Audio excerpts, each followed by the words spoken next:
you then call it maybe an alter ego or that side of you that you try and suppress. But the reality is that all alter egos are is all of who you all are. Mm-hmm.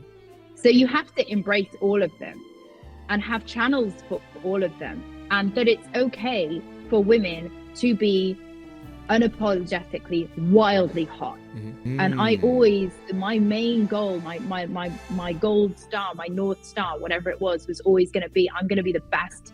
You know, what you can get away with when you're already lean, fit, and in shape, and what you have to do in order to be able to get there and then sustain it are two vastly different things. But let's just say you've never run a business in your life, and I just gift you a 7-figure business. You would run that business into the ground. So we are very emotional human beings. We're not robots. And so if you give somebody, like, let's just say, like, you know, calorie control study is, you know, 1,800 calories, you know, and they're controlling for X amount of that being protein, carbs, and fat, you still cannot control for those calories if they're coming from poor quality sources. And she's not here to be liked. Results matter most. If you've got 70% of the information, you need to act. And if you don't, it's too late. Women's success, spiritually, mentally, physically, emotionally, financially, front and center. A former stress addict, workaholic, perfectionism in question. She exposes the treadmill. Stop wasting your time at the gym. Keep food real. She's 4 things, 5 things, 10 things. She knows a thing or two. She's wondering what 60, 70, and 80 years old will be like. Please help me know that, please. Help me welcome the only person that I know that calls us an espresso sexy, Rachel Godfrey.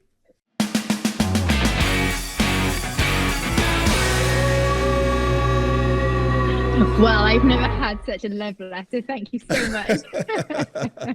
Well, you know, everyone wants to be very serious and, you know, talk about you're an entrepreneur, you're this and you're that. But I think going over a little bit about you, I got to find out a few things. And obviously, you know that I've done a little bit of research. And I did spend the last 10 minutes, and I know we're running a little bit behind. I went over that little audio you sent me, being that you're a Welsh girl, born in Cardiff. But we're talking about energy. Let's talk about energy. You were just going to explain to me something about energy. Let's go straight to it. I am.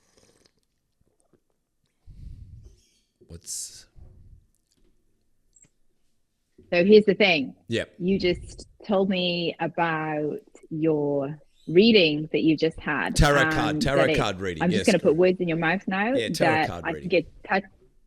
Your tarot card reading. And you didn't say these actual words, but what I'm going to say is that it probably touched your soul in a way that you felt seen and heard in a way that you've never been seen and heard before. Correct. And here's the thing, right? I talk and I joke about coming out of my spiritual closet. I'm like, you know, I've spent the first couple of years of my career as the ultimate reptile, right? Very masculine. I was in a male-dominated industry. You know, that any talk about spirituality was like so woo-woo. I was very science-orientated, and if it wasn't proven in science, then it basically didn't exist. And, you know, like as the years go on and the years go by, you get exposed to a lot more things. And, you know, energy and frequency is one of the things that I have been exposed a lot to. And, you know, you kind of go down the road of like manifestation and all of that. And really, all that really is showing up as your true self and knowing who you are, what you stand for, and where you're going in life. And the thing is, Stephen, is that somebody like you're very clear on who you are, what you stand for, and where you're going in life, but you ask a lot of other people, you ask other people questions. I do. And you don't allow yourself to be fully seen. And so when you have a tarot card reading, all that person is doing is tuning into your energy and frequency and seeing you for who you really are. And when you're a light worker and you work with energy and frequency like I do, then you see somebody straight away, right? You see a soul in front of you, and you may be head to toe in tattoos, right? And you may be the serial entrepreneur. Like that's just what people see, but they don't see what's behind that unless you are attuned to that energy and frequency. And that's why some people you can connect with immediately on a soul level, and that is essentially energy work. And sometimes that can feel quite vulnerable, especially for somebody like you who's not used to allowing yourself to be fully seen. But do you think, and do you think it's a detriment? No, and I think there are times where, here's the thing, right? I think people should be truly authentic in who they are, show up as the real version of themselves, but remember, you will be judged. You're going to be judged. We are all going to be judged of whether we show up as somebody who we think that we should be. And the person who's so popular and it's going to be liked, that person's still being judged. And that's even worse for your self-worth and self-confidence, because so many of our clients in particular, like, they'll show up as the person who they think that they should be. And then their self-confidence in the background is being chipped away at, because they're like, well, hang on a minute, like, this is a version of me, it's not me. And this is where also imposter syndrome can come from, is that I'm supposed to be this person, but I'm really this person. And so then they have the fear of losing it all. And so is it a detriment to show up with your heart on your sleeve? No, but you have to realize that not everybody is going to like you. And that's the story that, I've had, something that I've had to learn along the way, right? I'm not here to be liked. I'm here to get a result, and I'm here to change the trajectory of women's health in particular, but the way that we see ourselves as well. And I think there's nothing more fulfilling than a man or a woman who is in their true power and in their truest form of energy and frequency. Obviously, this is hear me out, because me and you can go, God, we can just skewer right over here, and before you know it, we're talking about visualization, and we're talking about manifesting, and we're talking about grabbing energy from the earth's core and energy from the sun's rays, and we're being grateful. But then, we know truth lies within silence, and that as long as we walk with truth, then we should be okay. But there's so much lies before us, and we're trying to deal with all these things. I mean, me and you could go on a different tangent, and we will, because I want to. And so I guess, what I want to start with is, well, you've been doing this for a long time, and I haven't. I have. And I haven't. Now, I've been doing this online business, and it happened by accident. I'll just say to you, it happened by accident. A year and a half ago, was not looking to do an online business. I just love business. And something that you said, which is quite funny, I'm just going to find it here. You said that, here we are, you're clinically unemployable and being told to work Monday to Friday, 9 to 5 for the pleasure. And it was just not for you, for the pleasure of working 9 to 5, Monday to Friday, and earning something like, I don't know what it is per annum. And this is what's funny, Rachel. It's not that I can't work for anybody or be employed. I just don't think they want me to work for them, because they're just not going to want to hear me and my ideas and my drive and my enthusiasm, and the fact that I probably shine I shine a dark light over those that can't perform, and then I'm the first one that needs to be taken out because I'm a threat.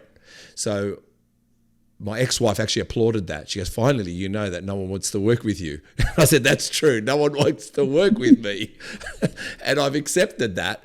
And hence why, I guess, yourself, and again, you mentioned something about 18 years of doing what you've done. Here it is in front of me, and that you've had the ups and downs, but it's finding out the person that you become in all this. So before we we've touched onto that a little bit. I just want to know, because we all are intrigued by online and entrepreneurs online, especially health and fitness online. How was it starting off in 2012, your journey online? And you even ventured on YouTube, which I believe is where you should be doing business on. I think social media, Meta and TikTok are just platforms to hopefully get you to the evergreen channel. That's YouTube. So tell me, how was that being? I mean, it was fun and games and a few giggles at the start. Tell me about doing health and fitness online, because you were in a sense, again, sorry, I've spoken a lot and I'm going to hate listening back to this because of my own voice, but you were predominantly, a lot of women were reaching out to you and they wanted to know why you were so strong, how you trained, but they were afraid, which they were a little bit afraid today, of getting bulky and muscular. So tell us about the journey in 2012 with the world on your own online.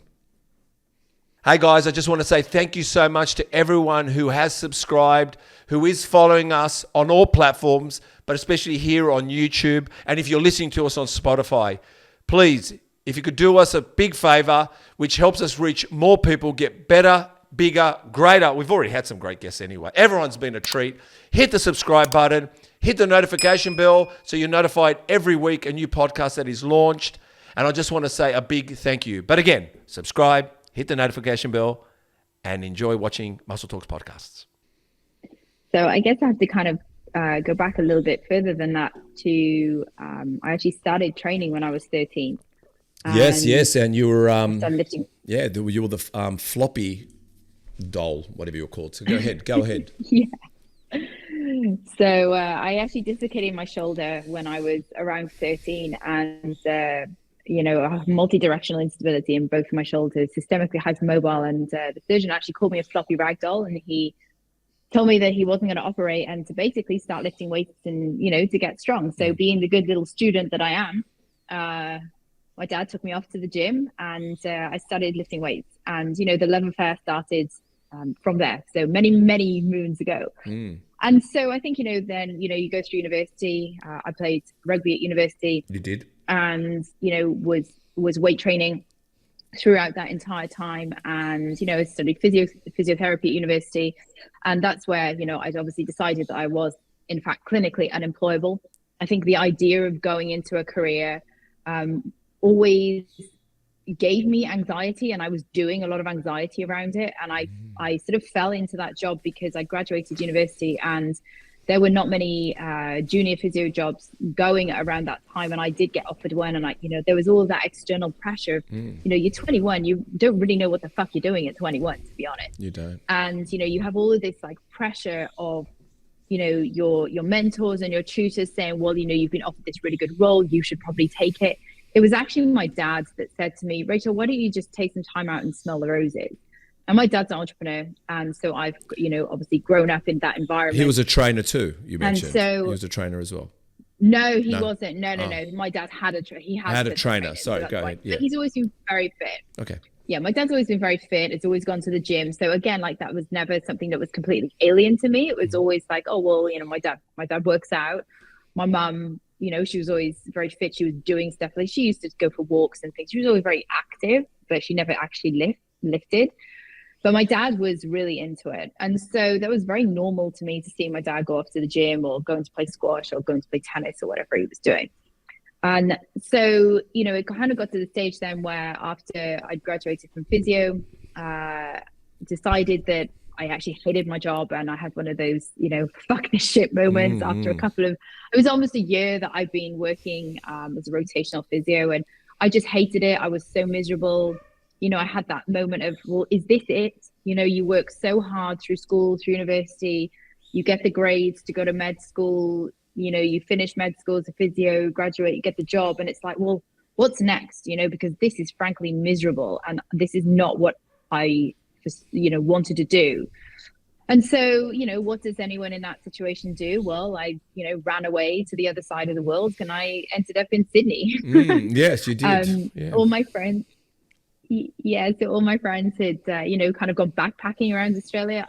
Like, let's be honest, I'm never going to be a backpacker. So I packed my suitcase and I stayed in a hotel.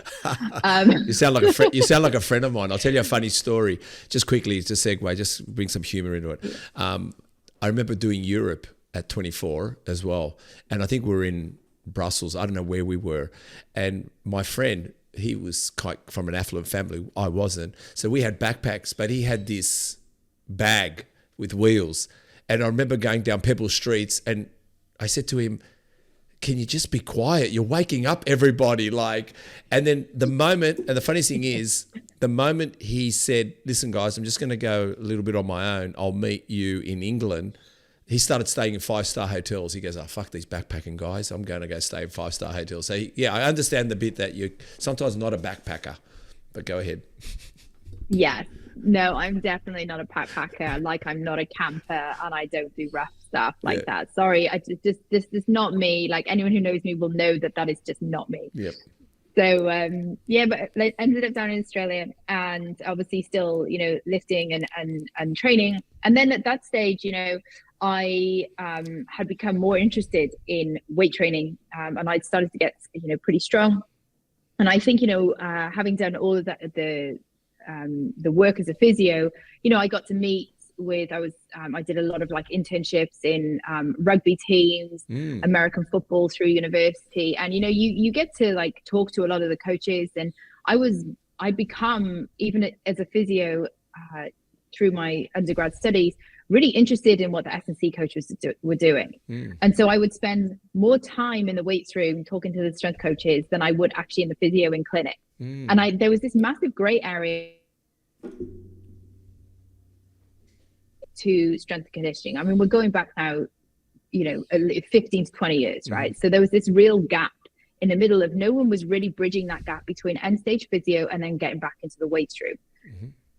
So that's where, I really found my niche in my early days in Australia was bridging that gap in rehab, but more progressive rehab into S&C. I did a lot more S&C courses there, and went back to University of Sydney, yeah. Yeah, back to University of Sydney, and really fell in love with sport again, and more so into weight training. So that's where kind of things really took off. And obviously I then had a very busy personal training practice, made some amazing friends in Australia. And I started posting videos online of my training. It was just kind of like the done thing. YouTube was, YouTube back then. I didn't really have any idea what I was doing. I started a blog. I just wanted to share basically what I was doing. Honestly, I still had really no idea what I was doing. But, I was 24 or so, and I just wanted to share like my love for weight training. And and that's really how it started. And I think coming from a male dominated industry, I only really had male colleagues, and I only really had male clients. There were a few female clients, but it wasn't really trendy back then for women to have personal trainers. And so the internet really opened up the doors for bringing weight training to women in a more accessible manner that also made it sexy and made it accessible and showed women that actually you can be strong and fit without being, overly muscular. So that's really how things started and how it all took off. And that's where, launched my first online business in the end of 2013, and really grew from there. Were you a bit of a tomboy? Enormous tomboy. I was going to say enormous tomboy. I mean, I'm not. I still am. I mean, you're. I'm not. I mean, you're very feminine. I'm not saying that you don't look like a tomboy, but I can see just by researching you a little bit and what you were just saying and asking the questions in the gym, and you did jiu-jitsu as well, and you even played rugby. Played rugby, didn't you, as well, at one stage at the university? I mean, that's definitely tomboy qualities, So I guess you do like playing in the mud and getting out there and getting dirty, I suppose, which is wonderful. So, saying since you've kind of brought that into line, I'm going to go with, I wanted to ask you, because I looked at your highlights, you got like some highlights there, and I'm going to start with some of your highlights. And I need to ask, you like a sexy coffee. When did coffee become sexy? I'm a coffee drinker. Oh, actually, I have a coffee company. I apologize. I have a coffee company.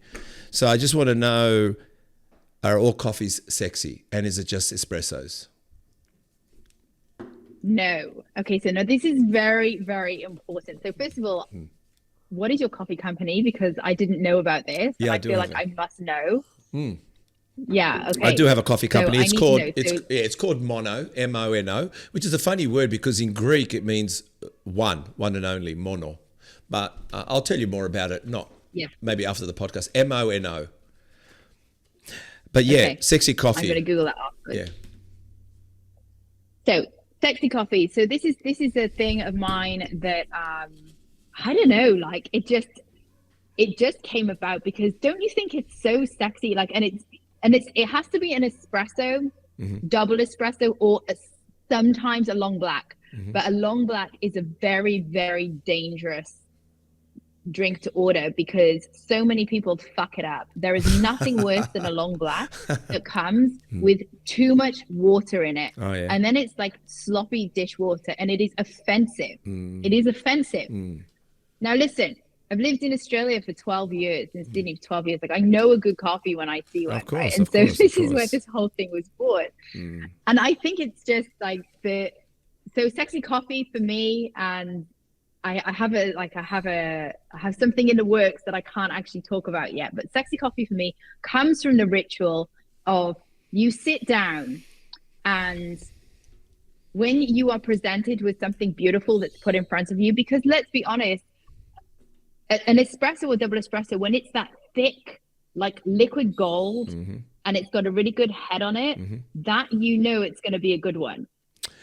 Look, that is what's sexy about it. It's an art form, and I appreciate the art that goes into it. Now, look, some people will say, well, there's more art that goes into like a cappuccino or a flat white. Look, I appreciate that artwork, and it's kind of cute, but it's not sexy. So it's just not. Look, I mean, yeah, cappuccino latte is not sexy at all. But I kind of laughing because you've got a 6 and 4 year old.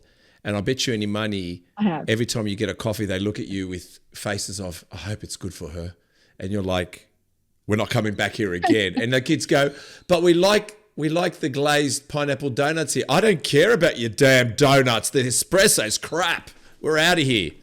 My kids used to go to me, is the coffee? 100%. My kids used to say to me, is the coffee all right here, Dad? Like, they knew we'd only go to places if the coffee was good, and then we'd get their glazed donuts.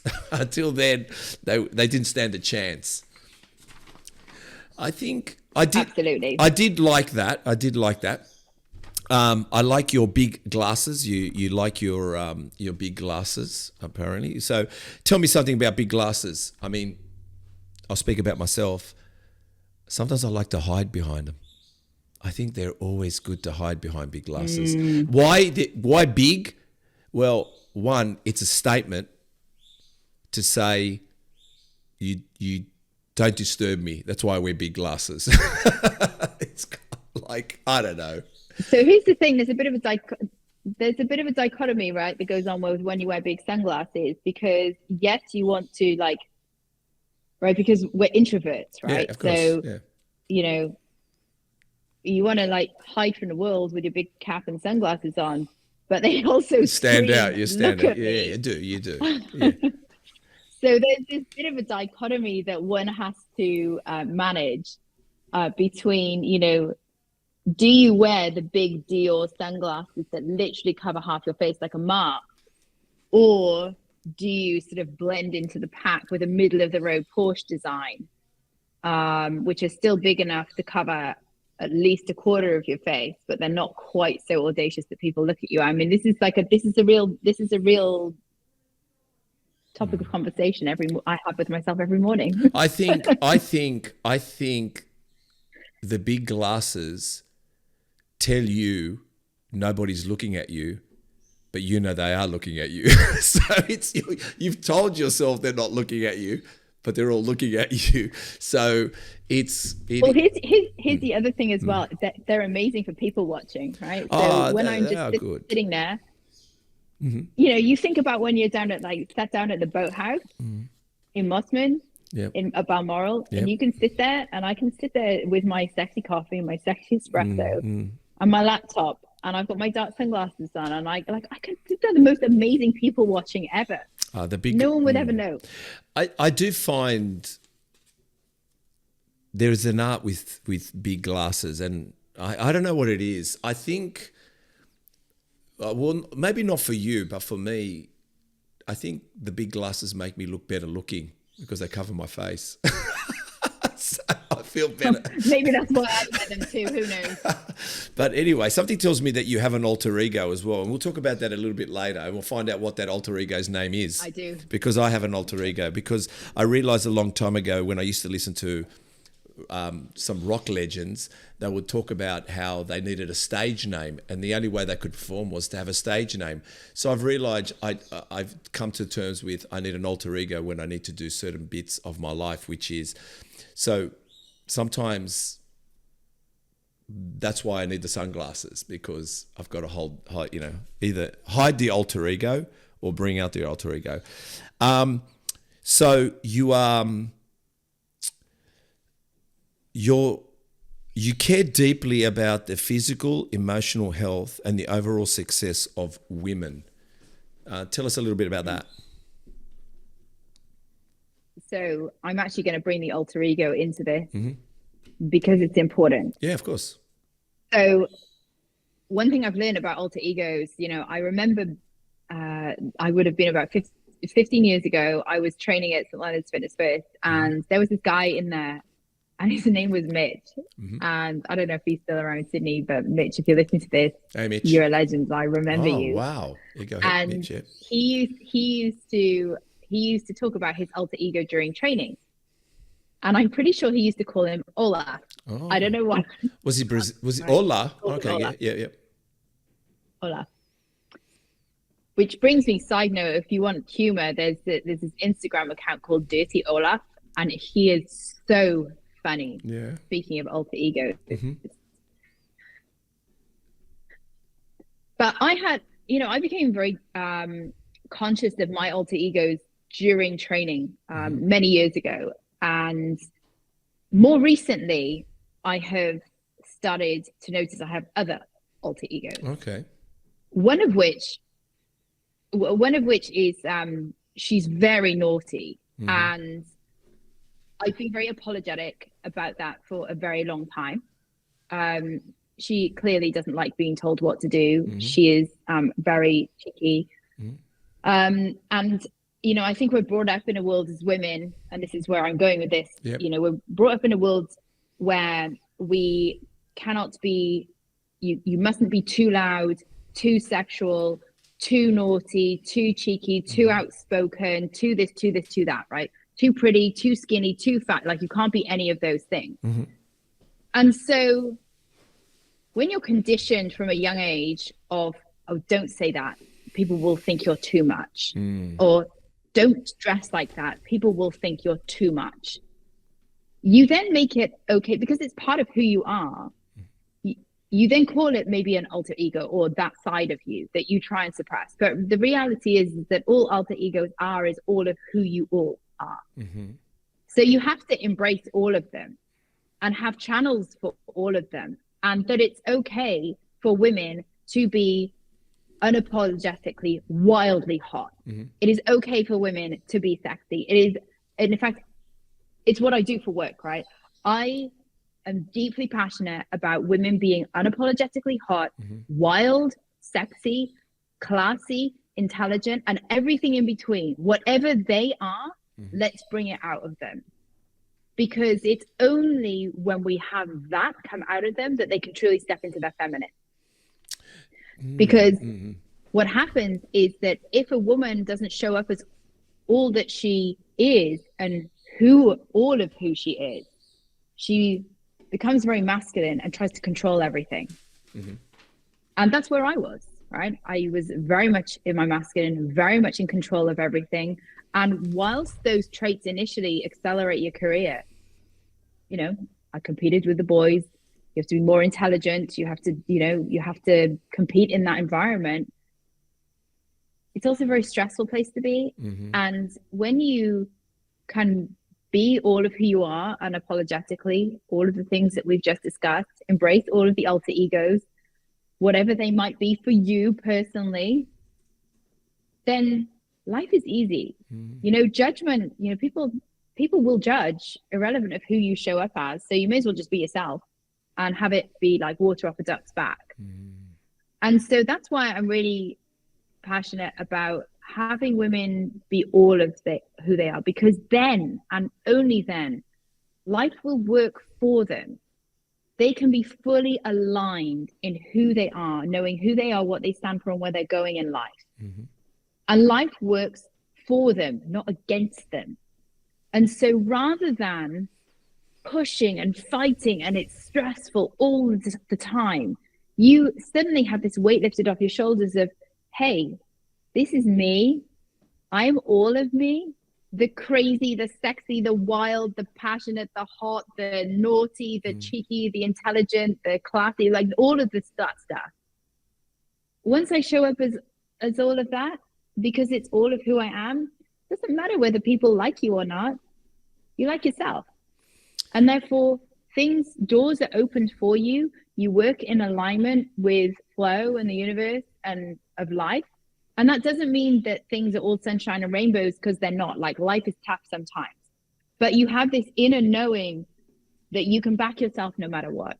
And that is why I am so passionate about doing what I do, which goes far beyond just diet and exercise. Well, it does. And just and listening to all that, it's funny because, I mean, isn't that what a woman is? I guess. I'm not trying to say it's not, but I'm saying, I guess sometimes in simplistic terms I mean, women, I guess, are sexy. I mean, guys predominantly are not, if that makes sense. But you said something about that also helps the masculine in men, because if they take hold of their masculine, then women can focus on their feminine. But when the man doesn't if the man 100%. Doesn't hone in and control and also grow, harness and be the masculine, then you're creating the person next to you to have to step into shoes that she really doesn't need to. Not to say that she can't be masculine, but the fact is that she can actually harvest, water and feed and grow her feminine while you doing your masculine. Tell us about that. Tell us about masculine. Absolutely. So there is nothing sexier in a man who does what he says he is going to do. Because when a man does what he says he's going to do, it allows the feminine to completely surrender and just to be in herself. Now, a strong masculine will also allow himself to be held and nurtured by the feminine. 100%. So it is a two-way street. And so a strong masculine allows and admires a woman when she's in her full power, right? He doesn't try to control her.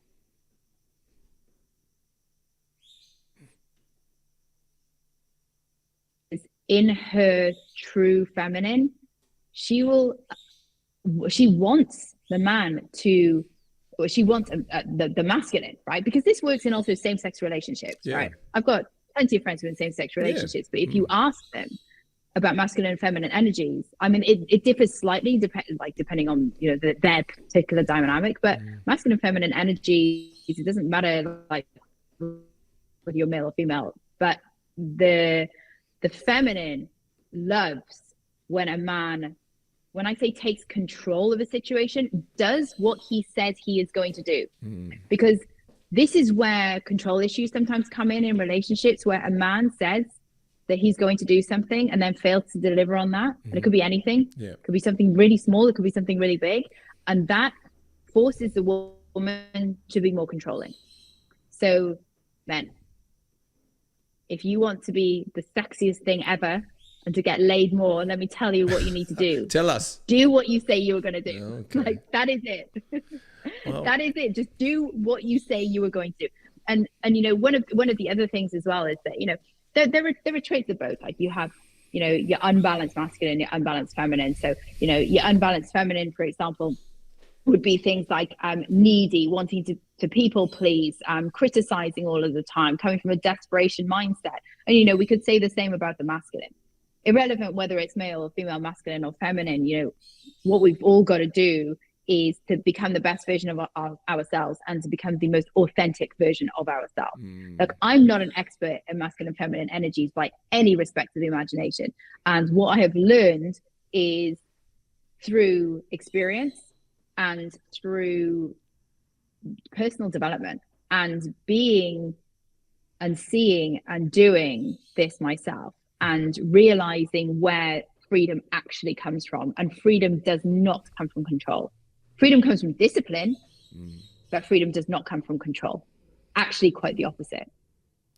Yeah, when I think about it,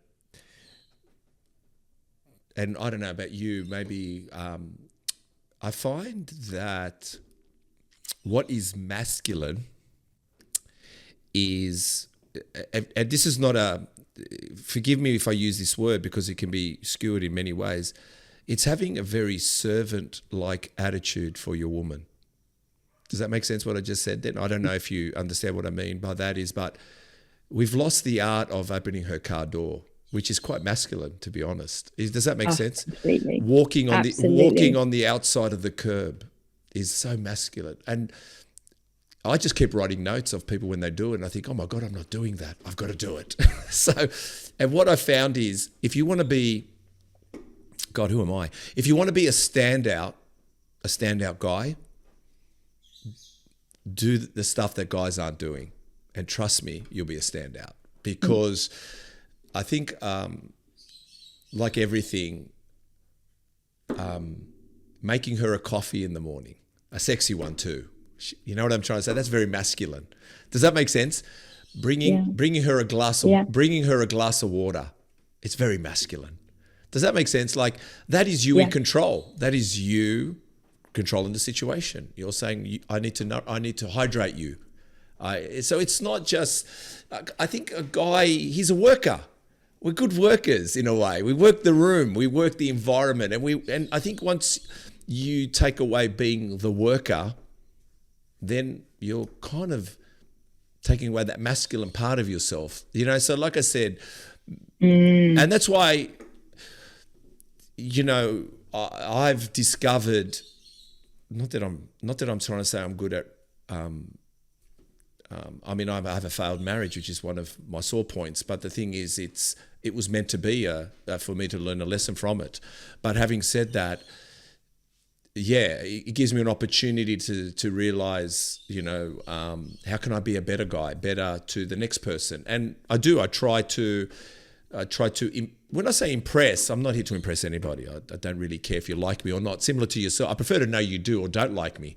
But what I do know is, when I turn up, you won't see anything like it. And that's what I try to be.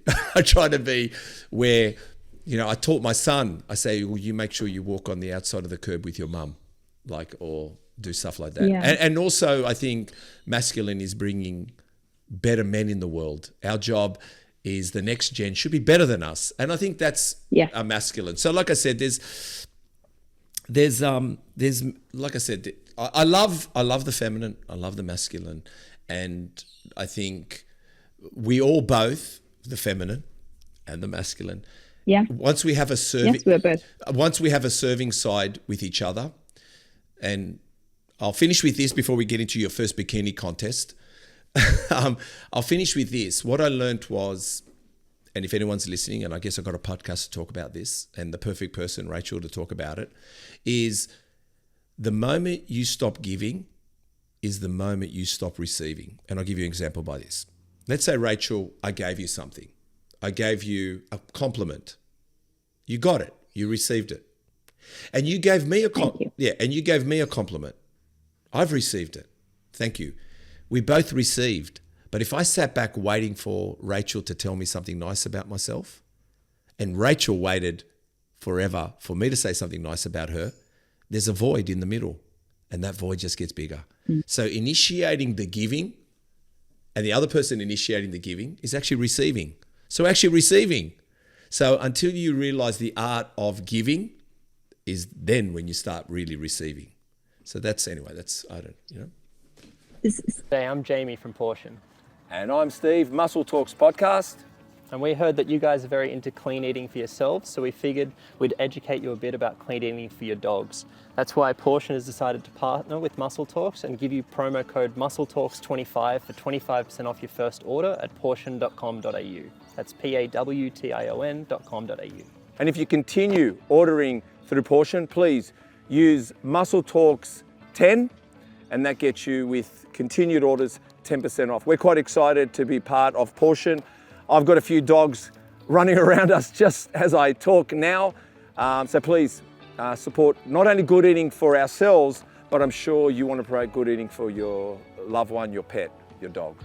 So go to pawtion.com.au and use for your first order Muscle Talks 25 to get 25% off your first order, and then continued orders Muscle Talks 10.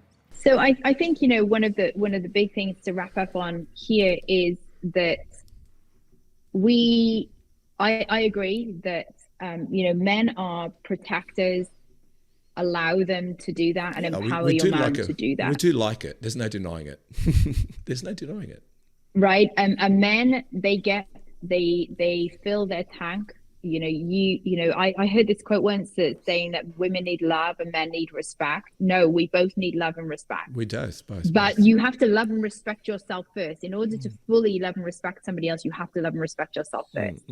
And so from there, amazing things happen. And, just exactly as you were saying, I think, we look at modern dating into today's day and age, everybody's online. Go out and go and talk to women in a coffee shop. Go and talk to somebody at the gym. I think this is the biggest thing now, is that the most masculine, sexy men that I know, like they're all out there just, doing their thing, running their day-to-day business. And hey, you know what? They meet somebody, and that's how it works. I think that we as men, and I know this is the subject we're talking about. It's cool, but I tell people this. I say, do you know when you're about to approach a girl, the first thing you know is what's your walk away going to be like? Can you hold your head up? Because you need to know that first. You can't go in blindly thinking she's going to say like hello or accept whatever you offer, a drink, conversation. Because if a girl came to me to talk to me, I'd go, whoa, let's talk. But when a guy talks to a girl, we know that approach is daunting. But the daunting approach is what creates the masculine. It's the approach. Absolutely. That's the guts of it all. Well, here's the thing, right? So if you are as a man, if you're to approach a beautiful woman, you don't know whether she's available. You don't know whether she's going to turn around and tell you to piss off, or whether she's going to tell you she's married. Exactly. You don't know what the approach is going to be. But, here's the thing from a feminine perspective. You can always turn around and say, thank you. Yeah. I'm married. I'm not interested. But, if somebody came to talk to me and gave me a compliment, I would turn around and I would give them sincere thanks and say, thank you so much. You've made my day. Yeah. Right. There's nothing, but that's a very feminine way of dealing with the situation. You don't need to tell somebody to go away. No. I think that's rude. And so, if there's guys out there listening to this and they're in a dating scene, go and talk to women. And I think, if you get somebody who's caught off guard, she's just caught off guard. That is it. It doesn't say anything about you. It's just her. She's got her own stuff going on. And, she wants to be talked to. So if she's single and she's open, and if not, she's going to turn around. She's married and she's like me. She's going to turn around and say, "Thank you so much. You've made my day." Yeah, I think not a bad ending. Yeah, and I think online has created couch Casanovas, which We know to be a Casanova is an art. And I think at the end of the day, like I said, there's, look, I think blatantly going up to, my advice as a male, blatantly going up to girls and asking them a question or a drink, I don't think it works. But spending a moment or two, maybe 10 minutes, half an hour, assessing that girl and her situation, realizing right now she's walking to the bar, you know what I'm going to do? I'm going to pay for her drink. I'm going to walk up, order my drink and say, I've got hers covered. And that might spark a conversation. Now, if it doesn't matter, because she might say, oh, no, thanks, I've got one with my husband. And you go, you know what? I'll get your husband one too. Let's just get you both a drink. And you think, wow, this guy's pretty cool. So, and what was the guy's name from St. Leonard's, Fitness First? Mitch. And then one day you can be a Mitch. One day we can all be a Mitch. Exactly. All right. So exactly. So tell me, you competed in bikini. So come on, we've got to talk some bodybuilding here because it is a bodybuilding. I did, and I hated it. And you hated it, but you were told you had a good physique. Yeah. But you didn't like being on stage and being judged. I thought about that. Like, I mean, I've never competed myself. I have, competed in, for my wedding and for the first of December for summer, and you'll be surprised what I've competed for. But yeah, how did you find competing in bikini? Like, how did you find going on stage?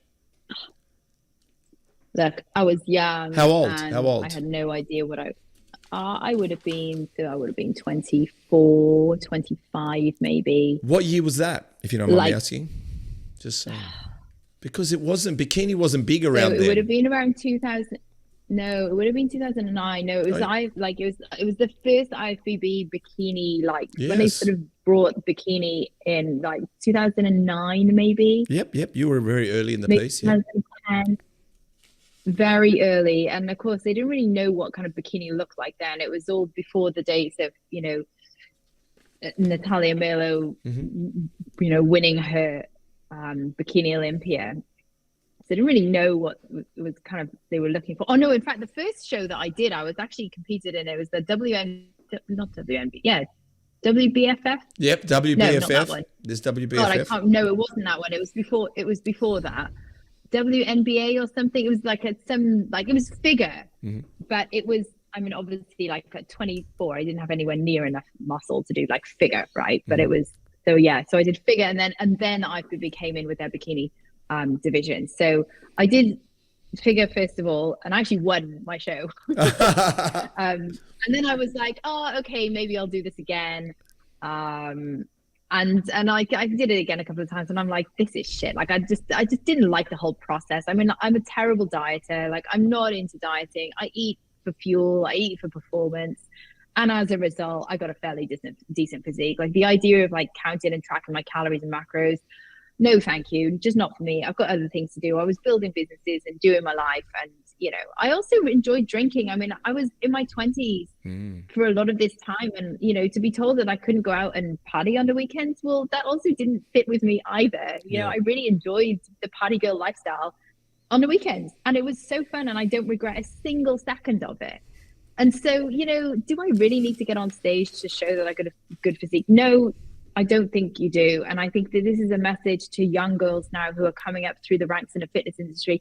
Please don't think you have to get on stage in order to be able to build a fitness business. You absolutely don't. And I always, my main goal, my gold star, my North Star, whatever it was always going to be, I'm going to be the best coach here, not the best bikini girl.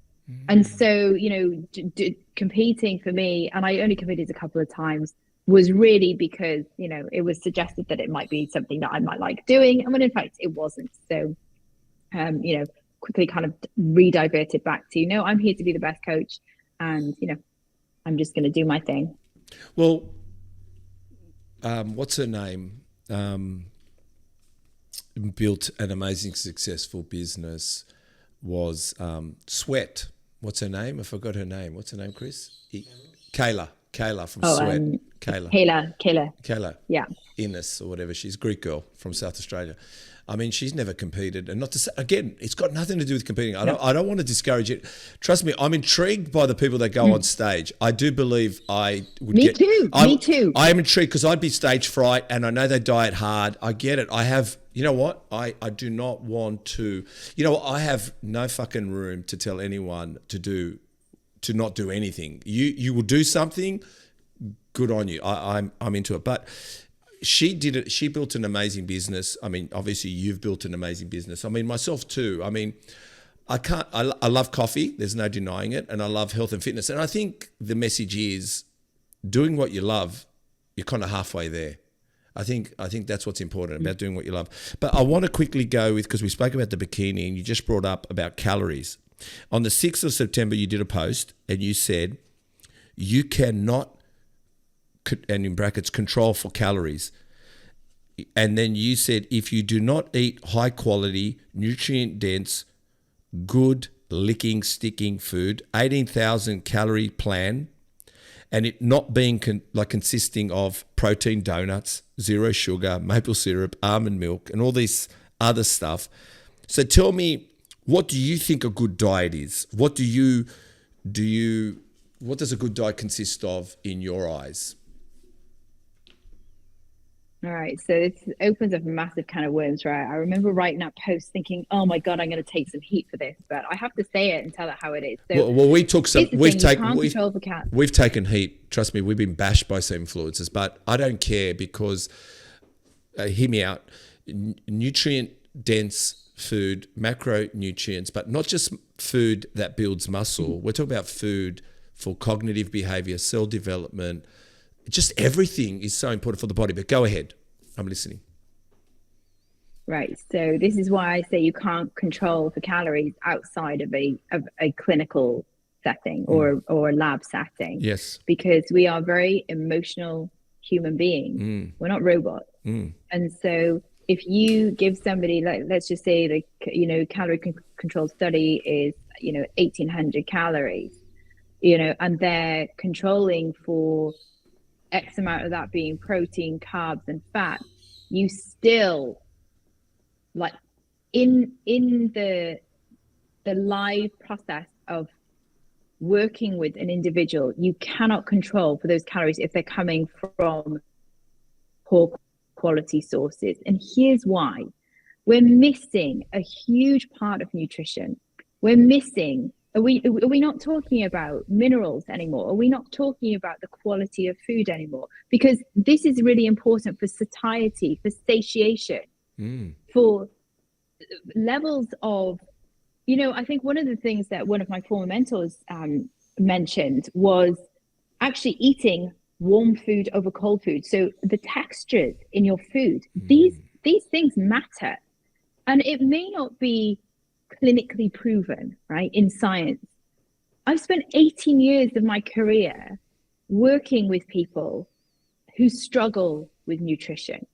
You change their diet from cold, dry chicken breast with a few almonds and cold broccoli to getting them to have even a warm roasted chicken breast with some other fats and some warm foods that have like amazing textures and so like rich in nutrients and density, and then you've got the satiety and you've got the satiation there. We're missing that if we're just looking at, but I hit my calories and my macros. Look, if you can get weight off somebody, of course you can, but we're looking at long-term sustainability and we're looking at health optimization here. And I don't think that we can do this without quality food, period. Do you think, again, like I said, we're just a podcast, and I'm 55, and I was reading the back of labels at the age of 20, and I was laughed at. Now everyone's reading the back of labels. And to be honest, I'll just let you know, I just bought some tuna earlier, and I found that actually tuna in spring water had less calories than tuna in brine. Don't ask me why, but I just had a look at it. I was just calculating a few things, and I saw some differences. But just let me say this. I feel, besides many things, and we don't want to go down the rabbit hole, but I feel at the moment watching dementia, and watching how people eat, no wonder they're losing their brains. They're just not nutrient dense food. They're getting old. They're getting lazy. They're eating cornflakes for dinner. They're eating yogurt. They're ordering pizza. Their partner died, so they think, why should I cook? I mean, that's when you've got to up the game. But we are watching people just lose their marbles, and I feel it's due to malnourished. What do you think about this? This is how I feel. Like I said, I don't want to go down a rabbit hole either. No, and I completely agree. I mean, I was watching a video by Dr. Chris Palmer. He's a Harvard trained, I think he's a psychiatrist. Anyway, medical doctor, and he was talking about the relationship between autism and obesity. And I mean, these were shocking statistics. You know, we've got a rise in ADHD in children. We have got many behavioral issues. We have got cancer increasing. We have a whole array of metabolic disorders, dysfunction. Come on. I mean, it's common sense that our food supply is, tarnished. And that's just like I'm speaking mildly here. It's fucked. It's fucked. Right. And our food choices are fucked. Now, here's the thing. This comes down, I think this is personal responsibility, but it's also beyond that as well, because a lot of people don't have the education that we have. And bear in mind, like, these foods are being engineered to be highly palatable, and your brain wants more of that. And so, like, it's very hard already for people to, right, look, fat loss is an emotional problem, right? Period. So many people are just looking at the calories and the macros, and they're missing the whole emotional side of it, because it's in those fuck it moments that a lot of people have, that's where they're falling off track with their diet. It's not actually what they're eating. It's all of the fuck it moments that are happening throughout the day. They've had a stressful day at work. They're coming home. They're mindlessly eating, binge eating, emotional eating, whatever it might be. They think they're having, 1,200 calories. They're not actually eating 1,200 calories at all because of X, Y, and Z, right? And a lot of the time, this is not the fault of the client. The client doesn't even register. A lot of this is subconscious patterns of thought and behavior that are driving that. And they don't even realize. They forget what they had on Monday, and it's now Wednesday, and they're having another fuck it moment. It gets to the weekends, and their personal trainers told them that they can have their cheat day, but all along those Monday through Friday, they've had that 1 degree off, 1 degree off, 1 degree off, and next thing they know, they're like way off trajectory. They're way off their goal point. And so this is why we have to look at behavior in the short term and then results in the long term. But our food supply now, this is more than a personal problem. Yes, you have to take personal responsibility. I'm the first to say you have to take personal responsibility, but this is bigger than that. The majority of people are not educated in food, and it is down to governments now to step in order to be able to try to fix this, but they won't, because there's too much money involved in it. There's too much money involved in the food supply. There's too much money involved in medicine. There's too much money involved in all of this. And I don't think anybody really knows where to start with it. So then it comes back to personal responsibility. And it's people like me, and it's people like you, and it's, conversations that we're all having. And I think irrelevant of, what we're trying to do here in the fitness industry. And I think instead of this like inbred fighting that we have, where we've got this person's tearing down that person, it's tearing down that person, let's all come together, because I think if we all sat in a room together, we would agree on several things. Now, do I think that vegan is a healthy way to live? No, I don't. Right. But vegans don't think that meat is a healthy way to live either. Okay, let's put our differences aside there. Look, we all want to do our best and be healthy, but there are some things that I fundamentally disagree with, and that are research backed, and that's fine. And people will have their own opinions and their own interpretations of the research, and that's fine. But look, I think we all want to do better. So instead of this inbred fighting that we have, we would be doing so much better for our communities if we can just simplify information and just give people really simple nutritional advice for them to go by. And this is what I try to do for my clients. So you asked me what a healthy diet was and what I thought health was.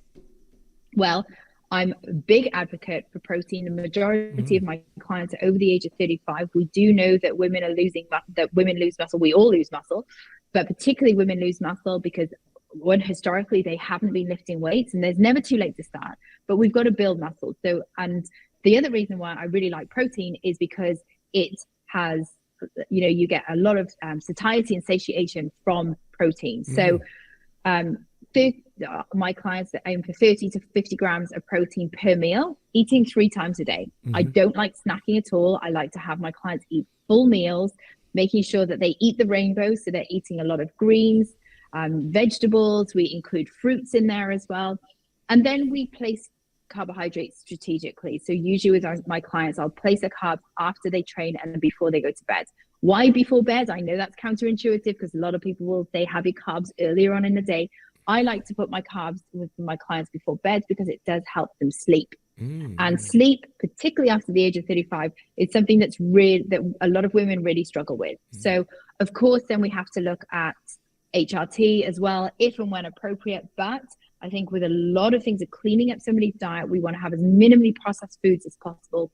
Of course, we also want to have in there your favorite foods. Now, how do we do that? Well, we say roughly 10% of your nutrition can come from your favorite foods.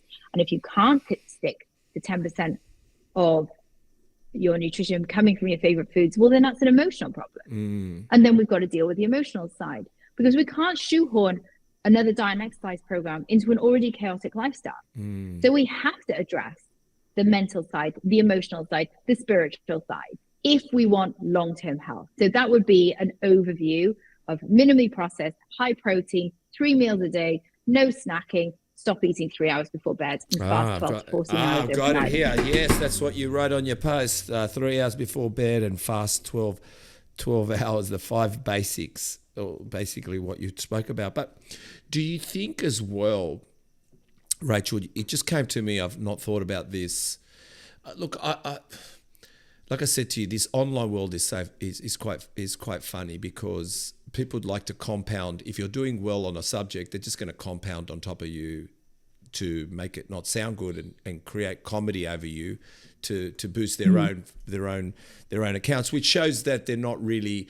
I don't know what it is. I think it's more about being an influencer than actually being something substantial in this world. And most influencers are not Elon Musk, and influencers are not Richard Branson or Robert Kiyosaki or Warren Buffett. They're guys are entrepreneurs that have built sustainable businesses and they don't bank on discount codes, which I do discount codes. There's no denying that, but we're still trying to build the brand, which is our business. But do you think as well this mindset of, well, going for a run's not going to help you. Going for a walk is not going to help you because you're eating too much. Well, I used to know if I felt like I ate too much for that day, mate, I was going for a jog at 2:00 in the morning. Why? Because I wanted to burn calories. But I just wanted to feel like I wanted. So what I mean is we're forgetting the fact that you need to exercise. We're forgetting that we need to move. We need to move. We need to not stick on numbers and calories and people saying, you don't have to exercise and you can lose weight.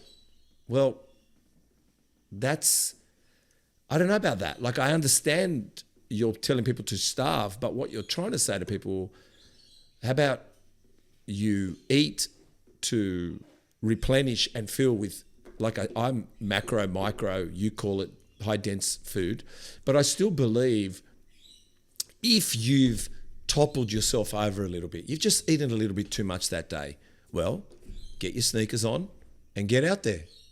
Go for a walk. Go and burn some calories. Why? Because, well, that's what you counter. That's the counter on you eating a little bit too much. That's what I mean. Like, everyone's more fighting to bank it all on food, like just bank it on food, which I'm still trying to work out how the FDA or whatever you call Food Administration approved Chubba Chubs. Like, if I came to you and I said, I'm going to put sugar on a stick, and I'm going to sell it for $2. What do you reckon? And you go, approved. So, but can you tell me the macronutrients in there? None. Can you tell me the fat? No. Can you tell me the protein in that? None. Where does the carbohydrates come from? Sugar. Yeah, approved. Next. I just think we're being a bit silly here because it's very simple. Yes, you can have a protein bar. Good on you. But if you feel, I've never, ever, ever, ever, ever, I don't know about you, I have never felt satisfied with a protein shake. I'm just letting you know. I'm talking about protein shake like protein powder and milk or protein powder and water.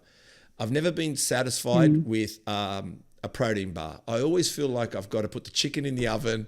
I've got to boil some rice. I've got to put some. I feel always satisfied by a good meal. What do you think about that? Because you mentioned that too. Yeah. So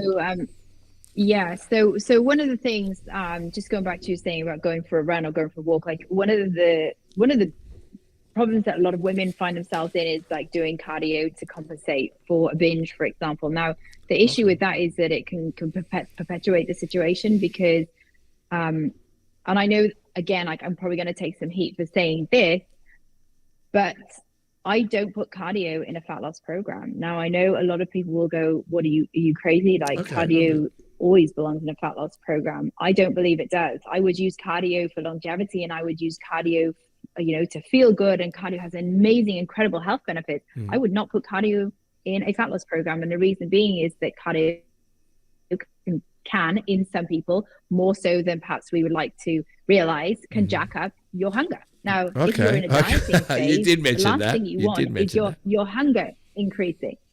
Is your hunger increasing? So therefore, I don't put cardio in fat loss phase. However, we do walk a lot, right? And if we look at, your total energy expenditure, so your TE for the day, formal exercise will account to up to 5% of that, whereas your NEATs, your non-exercise activity thermogenesis, will account to 10 to 15% of your TE. So your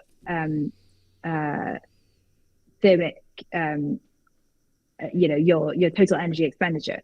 So whilst some people will say, okay, well, we'll go for a walk to increase your NEAT. Well, walking technically, if we're going to be technical about this, isn't NEAT, but it's a really nice way to increase caloric expenditure without it being formal exercise and without it jacking up hunger and craving, but at the same time has a positive impact on your mental, your emotional, your spiritual health, and obviously then your physical health. Now, having said all that, do I think we should move more?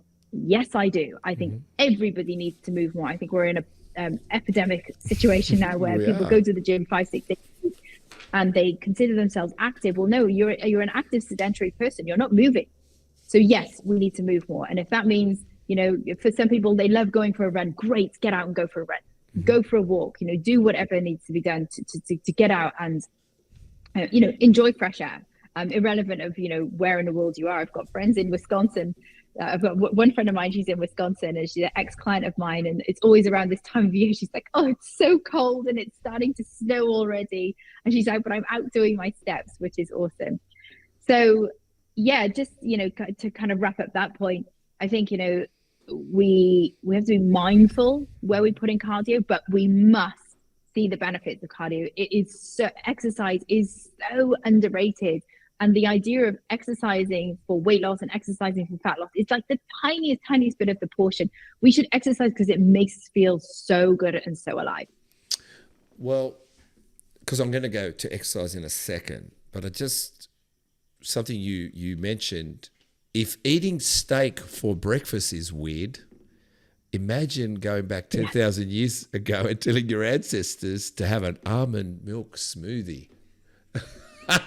And isn't it funny? Okay, so isn't that funny? Because myself, I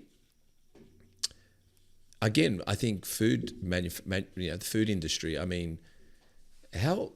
What was a good old farmer's breakfast? Remember, once upon a time, it was bacon and eggs. That's what they ate. They ate bacon and eggs. Bacon and eggs. Farmers would get up in the morning. What do? They get up when the sun comes up, and they go to bed when the sun goes down. That's how that was their clock. But the first thing they ate, which was bacon and eggs, but it's probably your first meal of the day, probably one of your most important meals of the day, I feel. And sometimes I do believe, I do have chicken in the morning. I have chicken and eggs. I do a nice scrambled egg with chicken. I'll do lean meat with scrambled eggs. I love my breakfast, but I do love, like I said, a great high, strong, dense macro, micro nutrient type breakfast. So tell us a bit about that little kind of sarcastic comment. Like, yes, I mean, yeah, going back 10,000. I've like, do you know, like, just talking about humor, some people take things way too seriously. Do you know how much stick I've had online for saying that? I can imagine. You know, people getting up all on their high horse because I suggested, you know, perhaps eating a steak instead of, you know, an almond protein shake. Well, come on, there's a little bit of humor in there. Like, first of all, stop taking yourself too seriously. And the second thing is that it's true what you said. You know, what you can get away with when you're already lean, fit, and in shape, and what you have to do in order to be able to get there and then sustain it are two vastly different things. My husband, he's 96 kilos, he's lean all year round, shredded. He can get away with having shakes left, right, and center. I mean, he eats predominantly whole, nutritious food, right? But he can get away with topping up his calories with shakes and whatnot. What you can get away with when you're there versus what you can get away with when you are metabolically inflexible, when you are unhealthy at a cellular level, are two very different things. I would be very, very selective if you are overweight and you are on a calorie controlled, restricted diet, you know, where we're looking at high protein. I would argue that the quality of your food is even more important than it is for somebody who's already in shape and who's metabolically flexible and who has got a little bit more leeway. Now, also, if you have never been overweight and you're lean, you also have, and again, is this proven? I don't know. This is like my experience, 18 years experience of working with some very overweight people and some like high performing elite level athletes, right? The people who've never been overweight have got more metabolic flexibility and they have more leniency in their diet and their nutritional program. If you have been overweight, particularly if you've been overweight as a child, you are always going to have to focus on the quality of your food. And unfortunately, you do have less flexibility in your nutrition, which is why we do what we do. And we talk a lot about the emotional side of it, because there are, you know, if you've been overweight as a child, there's often a lot of emotional trauma that goes on with that. And it can be whatever, you know, it could be like big traumas from sexual abuse to physical, mental, emotional abuse, to then smaller traumas. So those smaller traumas may be, you know, high pressure parents pushing you into certain things that you didn't want to do. You know, you could be bullied at school. These are smaller traumas, but, you know, as a child, you interpret them in the same way. And for some children, that means eating. So if you were overweight as a child, you were overweight in your teens and in your early years. If it was a short-term thing, you may be able to repair that. But I would say that, and this is not to, you know, I don't want people to lose hope when they hear this, because you can be fit, lean, and strong, and you can have metabolic flexibility, but not as much as somebody who has never been overweight. And this is, again, why I'm really passionate about nutritional health in children, so as to they never become overweight in the first place. And so we really have to focus on the quality of food here. Yes, your macronutrients count. We cannot deny the law of thermodynamics. Anybody who says calorie counting and tracking doesn't work for me, well, that's because the method didn't work for you. But you can't deny the law of thermodynamics. You are not the only person on earth who restricting your calories does not work for. Right? This is why these, you know, Ozempic, Wegovy, GLP-1 inhibitors, they work so well. Why? Because we're switching off that part of the brain that says eat. And so calorie restriction does work. Dieting does work.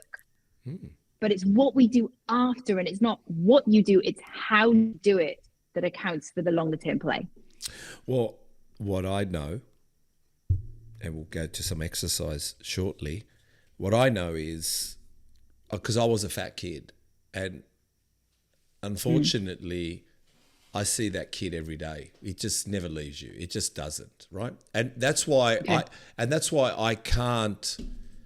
I can, meaning I can eat chocolate. I can, but I mentally I can't.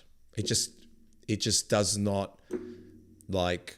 What I'm saying to you is, when I eat it, I think of the fat kid all the time. It's just the way it is. So the longer I stay away from certain things and eat well, the further away I stay from the fat kid. That's just how it is. And I don't mind that. It's good. But what I do know is I wasn't gifted with the best looking face, but I tell you what, I can make the best looking body. And that one, no one can take away from me. So I think when you work out how to eat and eat well, work out how to train and train well, you can be sexier than you've ever been, and you don't have to rely on your head. You know what I mean? Like, you can make yourself look pretty good. You know, like, I mean, sometimes that's what I'm saying is that's the great thing about physical activity and eating well and doing whatever. We can actually turn into a sexy person, a great looking person.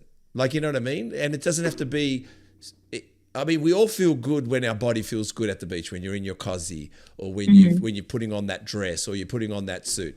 I mean, it kind of takes away just banking on your face. I mean, you know what I mean? I mean, I'm talking about myself, obviously, but I'm trying to say is, I think we've misinterpreted what food and eating well and not, I think it's, me personally, I don't think it's just about losing weight. Me personally, I don't think it's about being skinny. I think it's about being fit, healthy, strong, toned. And I think they're the chances of you really feeling good about yourself, because I think that's what we, you know, like I said, we can do something about that. We can't, look, of course you can go get surgery on your face. Of course you can go do a few things there. But I think predominantly we're very lucky that we now have ways of training and ways of eating. And I think sometimes we're not utilizing that to our best interest.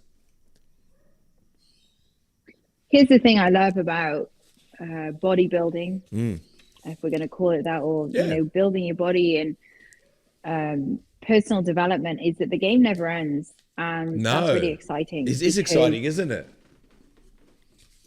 It is exciting because you're always evolving, and you know, a lot of people will say, well, when I have a 7-figure business, when I weigh this much, when I look like this, when I do that, then I'll be happy. Well, you're just delaying happiness into the future, someday, somewhere, somehow. But the truth is that it's who you become in the process, like that actually gets that thing. So, you know, let's just say, for example, you know, you're setting up a business. You, like, if I gifted you, now it's different for you, right? Because you are a serial entrepreneur. But let's just say you've never run a business in your life, and I just gift you a 7-figure business, you would run that business into the ground because you have no idea how to operate it. You are not the person who runs that business. It's just like, you know, if I were to, you know, if we'd take somebody who has really struggled with their health all of their life, they've been very overweight, and we swapped places. If I swapped places and with them and they swapped places with me, it would be completely alien to us because that's not our identity. And so one of the big shifts that a lot of people have to make is that you have to become the person who gets the thing rather than the person who becomes when they get the thing, if that makes sense. Yeah, no, it does make sense. Become that person first. Like, if you want to be the 7-figure business owner, how does he or she act? How do they show up? How do they think? What's their internal dialogue? How do they run their day? Which contractors do they have working for them? How do their employees show up for them? What's their leadership like? You know, if you're wanting to be a fit, healthy version of yourself, well, how does he or she prep their meals in the morning? What time do they go to bed? Are they scrolling on their phone at 11 o'clock at night? Hell no, they're sleeping. You know, what are they doing in the morning? How are they planning their day? What does their diary look like? Because it becomes an absolute non-negotiable when you know who you are as that person. So, a bit of something that I say to clients all the time is, why have you not snorted 2 lines of Coke for breakfast this morning? And they're always a bit like, what? And I'm like, well, why haven't you? You'd have a pretty like sexy morning going on there. Yeah. And they're like, well, because I just wouldn't do that. I'm like, but why wouldn't you do it? And I'm like, because it's just not who I am, right? It's not who you are. So, I use two lines of Coke as a metaphor for, you're still eating your cornflakes at breakfast. That's also not who you are. Yes. In the best version of yourself. 100%. So whether it's cornflakes or Coke or something else in between, whatever it might be, what does the best version of you, what is she fueling herself with for breakfast? Because it's not cornflakes and it's not Coke, right? So, whether it's, your whey protein, which by the way, whey protein is great. I'm not going to demonize protein powders. No. The almond milk thing, look, taking a piss, but my point is that steak is far superior to almond milk smoothie, period. Well, you mentioned here, there was a question asked, can you balance on your post, can you balance alcohol and fitness? And you said yes, but you're only going to take your physical or your physique so far. You enjoyed a few drinks during your fitness career and journey, but to take your physique from good to great, you stopped having alcohol. And this was obviously accidentally done because you were getting migraines. You tell me about that and I'll tell you about that too. So go ahead. So obviously I'm Welsh. Right? Yes, yeah, of course. So I grew up in a binge drinking culture, and that's not healthy either. I think that there's Australia also has a massive binge drinking culture, and I think the UK is the same. We come from environments where it's normal to have X amount of beers and a bottle of wine and et cetera. Like that's normal for us. We grew up in that environment, but it doesn't mean that it's healthy, and it's not. And so throughout my late teens and into my 20s, I partied hard. Of course. There were several times there, and I think it was about 2014. It was about 2014 that it started to become pretty apparent to me that I did not like the way that the trajectory of my life was going with alcohol. Yes, it was fun. I don't regret any of it, but I was like, okay, so I'm also not prepared to continue down this path of going out drinking to the point where I was making some pretty unspeakable decisions for the hours prior, and then waking up the next day going, what the hell did I do yesterday? And oh my God, where am I? I just didn't like that part of myself. And whilst it was fun, I decided that it was time to change. So I think, then when I met my husband, David, things did gradually change. Obviously your life changes, your lifestyle changes. I then fell pregnant. And then really since then, after having the kids, the idea of waking up with a hangover, frankly, just gives me enormous anxiety. Of course. And so, my son is now 6 and my daughter's 4. And so really then, I think just time changed. I changed as a person, like my priorities changed. And then, 2 years ago, I started getting some pretty severe migraines. After having the kids, obviously, hormones change things. I had 2 children within 19 months of each other, so 2 pregnancies, and I had also a miscarriage in the middle there. So all of these pregnancies and these hormonal changes, obviously elicited these migraines. And my mum also had migraines, so it was kind of like an accidental thing that I stopped drinking. Do I miss it? Yes, of course I do. At times, I love red wine. I love red wine, and I love being able to, to have that side of things. But it also comes with changes, right? And I knew that alcohol had an effect on my physique, and it didn't bother me enough to stop it. But I can tell you now, in myself and my clients, those who stop drinking, and okay, so I say stop drinking, stop the binge drinking. If you're having a glass or 2 of red wine a week or whatever, that's fine. But I'm talking stop the binge drinking where you're having 5 or 6, because it's not just the calories in the alcohol, it's the detoxification process. It's the fact that you don't sleep that night. You might be unconscious, but you're not asleep.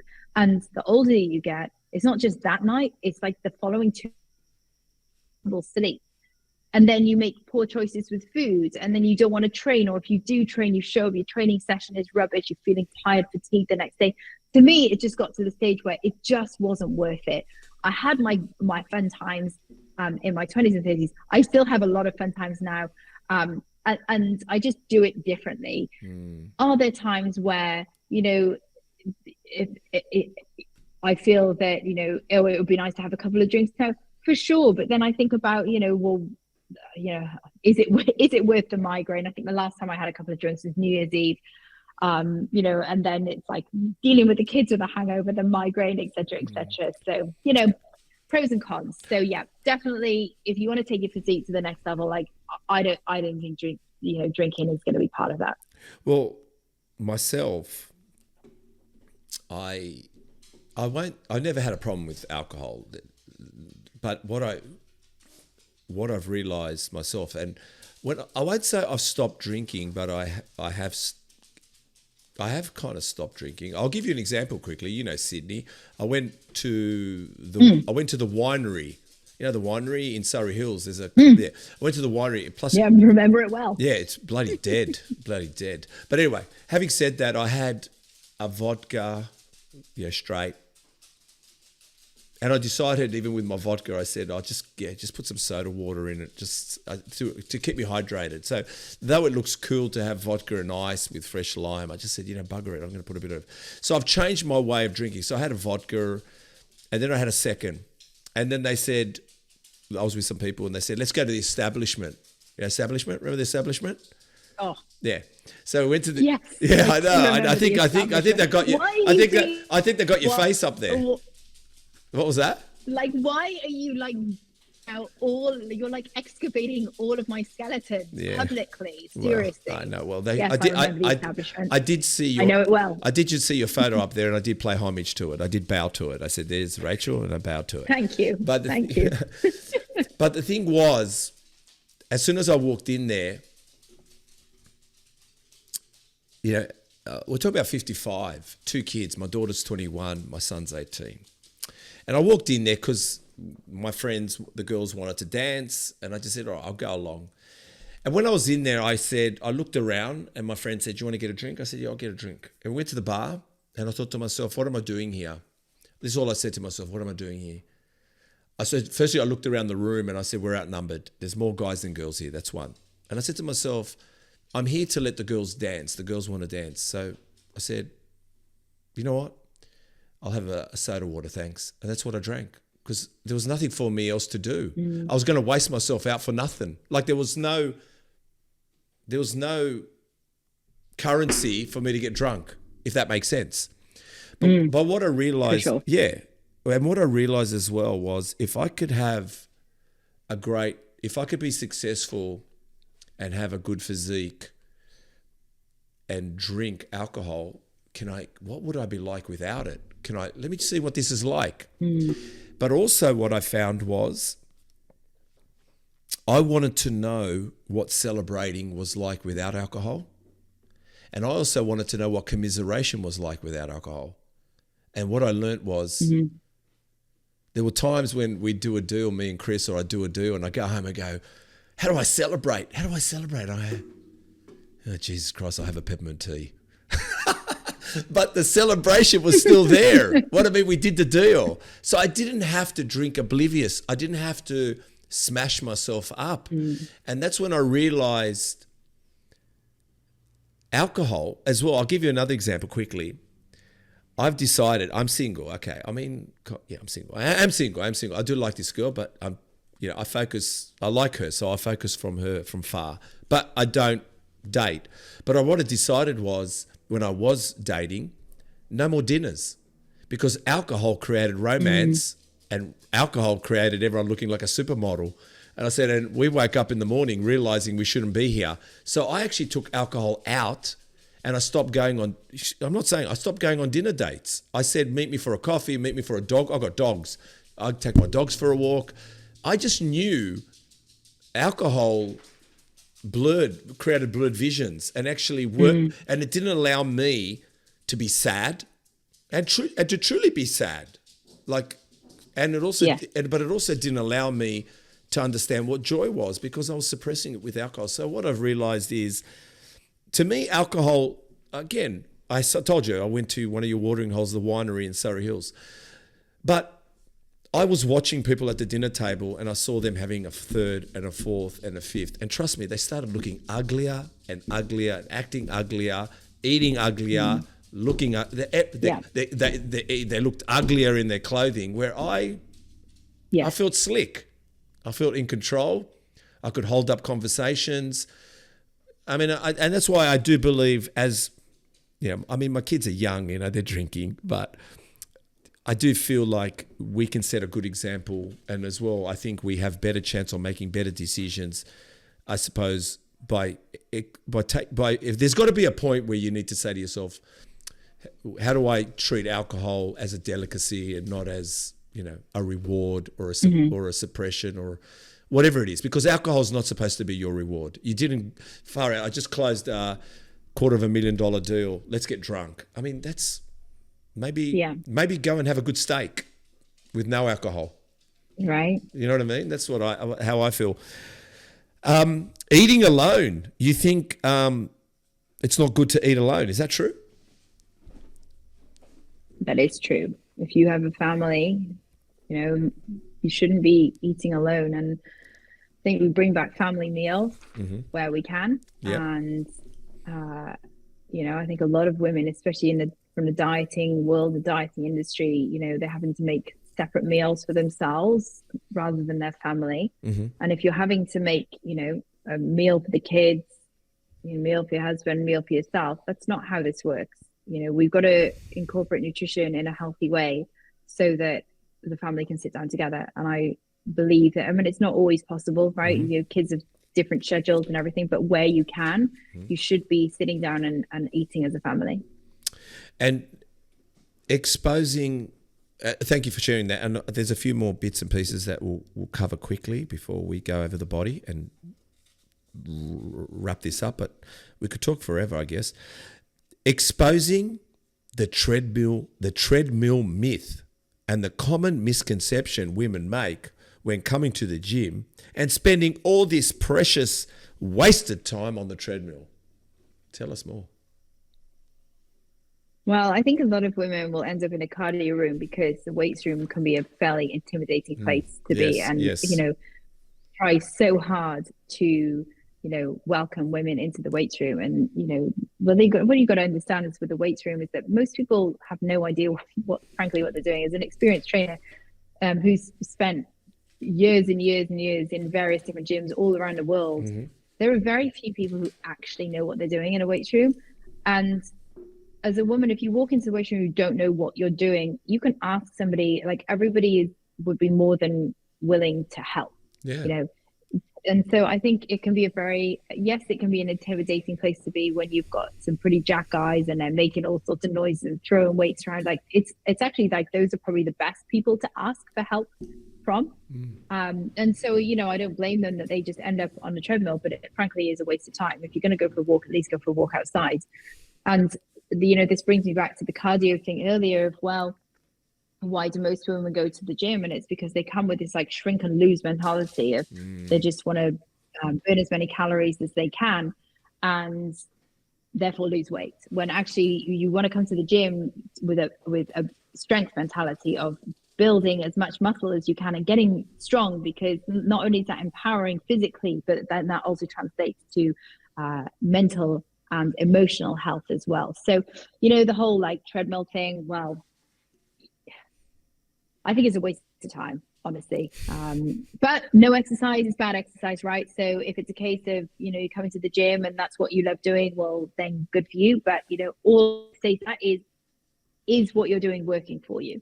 And you mentioned about investing into a personal trainer is a good investment. Yeah. Tell us more. Yeah. And so, this is a challenge now that I have, is that there are very few experienced trainers left on the gym floor, and it's very hard to refer people. Like, whereas previously I had like an enormous network of trainers like all around the world, everyone's come online, which I know, why people are doing it and why I've done it, right? But it's very hard now to get good trainers on the gym floor. And weight training is a skill. And people need to see it as such. And it is imperative that you find the best trainer that you can in order to be able to continue to learn that skill, and see it as a minimum 12-month commitment. It's a lifelong commitment. But see, minimum 12-month commitment to learn the very basics in order for you then to be able to go off and do it yourself. But, you know, my recommendation is that anything less than 5 years, and I would, in fact, I've worked with many clients who've been in the gym for 10 years, 20 years, they still don't know what they're doing and can't transform their physique. So investing in a coach is one of the biggest things that you can do if you really want to optimize your health and transform your physique. And what about working out in the morning has changed your life? And also, hang on, let's not forget that you choose the hardest workout on Mondays. Which I understand that, because it's like, you know, when you get a steak with beetroot on the side and you go, I fucking hate beetroot, and you go, you know what, I'm going to eat it first because I want it out of my face. I want it out of the way. I need to get back in. Right. Yeah. So I hear you. Mondays, get it done. Get the hard stuff. Why? Tell us more. Right. So I've always liked training in the morning. It's important to me to get the hardest workout of the week done on Monday. Because if you can do that workout, you can do anything. My training sessions on Mondays are sometimes so hard that I will be thinking about it from the Friday night. Wow, and so that can't be good. That can't be good. There are sometimes. Well, you know, if you've ever trained legs, if you've ever done like a 6, 12, 25 on legs, like trust me, you're thinking about it like on that Friday night, going, "Oh my God, I got Monday coming." But you know, by the time Monday comes, you know, you go to bed on Sunday night, like there's part of you that's like anxiety, but part of you that's also really excited. Like those training sessions for me, they're the best. And when you're in your like late 30s and early 40s, those times where you turn up to train where you feel fucking amazing, they're so few and far between now that most of your training sessions are going to be average at best. Yeah. And so if you can get through one of those training sessions feeling average, you're like Superwoman for the rest of the week. Like everything else is just like a walk in the park. Yes, whereas you may be thinking about it all weekend, okay, that's a little bit overstated. You think about it. It's a bit much. It's a bit much. But if you can do that hard work on Monday, and it's also the easiest time to do it as well, because you know that it's coming. You got to get that shit done on Monday. I don't want to be doing that workout on Friday. Friday's my party pub day. Like Friday is my like go to the gym. It's a bit more cruisy, a bit more hypertrophy type session. You know, you can kind of tie up loose ends. Party pub. Monday, we work. Wednesday, we work. Friday, party pub. So, you know, I hear. That's my rationale behind it anyway. Well, I always and I definitely don't want to be doing the hardest session on Wednesday. That would be the worst. Well, I have a similar mindset. I do believe, even when I have taken a few weeks, you know, when you take some time off from the gym, I always believe if I'm going to fast lane myself back in the gym, the first workout has got to be legs. We can't do chest and arms. That is, of course. So I understand why you make Mondays your hardest and probably your leg day. I do believe possibly thinking about it from Friday isn't a good thing, and we should chat about that after the podcast. Maybe I can help you stop thinking about it that far ahead, because tell us about yoga and Pilates. Yoga and Pilates is pretty good, you reckon? Amazing. Like yoga and Pilates is awesome. I wish I had more time to do more yoga and Pilates actually. Pilates is incredible. And I think men should get into Pilates actually. Pilates is amazing for posture, overall health, and again, yoga is just amazing. But for me, it's time and it's priorities and non-negotiables. So obviously, my non-negotiables, my personal non-negotiables, that I lift 3 days a week, Monday, Wednesday, Friday, and then I walk, and I walk a lot. I do minimum 12,000 steps every single day. It's usually closer to 15. And those are my non-negotiables, and that's it. Like I'm time poor. I'm a mum of 2, and I'm an entrepreneur. So, you know, those are my non-negotiables. And then if and when I have the time, yes, it's nice to throw in a party session. Yes, it's nice to throw in a yoga session. I want to go, we're going to talk about fit and athletic at 60 because you spoke about thinking about the future. But just before we do that, I just wanted to, a few more questions. But I just know you mentioned something, and I think it's only right for me to, because someone might be listening. You mentioned a miscarriage. How did you handle that? Maybe some girls would, I don't want to ignore things because I think it's so easy to ignore it, but you said it, and I feel, I'm sure women are listening, and it's quite a difficult time. How did you handle that? What are ways that women can work through those kind of very traumatic moments in life? Because I mean, you then went on to have your second child, which would have. So how did you manage that situation? What do you think how did you find yourself managing getting through that? I think everybody handles these things differently, right? And every situation is completely different. I mean, just to give context on my situation, that I fell pregnant again when my son was only 8 months old. So, we knew that we wanted to have 2 kids, and we were like, well, if they come that close together, they kind of come that close together. And it's funny, when I got a positive pregnancy reading, I remember thinking to myself, that's weird. And I didn't really think much more of it. And when I fell pregnant with Zavi and I got my test, and I was like, oh my God, Jesus, this is happening. And the same when I had my daughter. This one was different. I don't know whether I knew or my body already knew, and I mean, it was an early miscarriage at 7 weeks. Okay, yes. And I just remember either that I wasn't particularly excited about it, or I just felt that the whole thing was just a bit weird. Maybe I was just in that frame of mind of, oh, well, I've got an 8-month-old baby. How on earth am I going to manage another one on top of this? I don't know.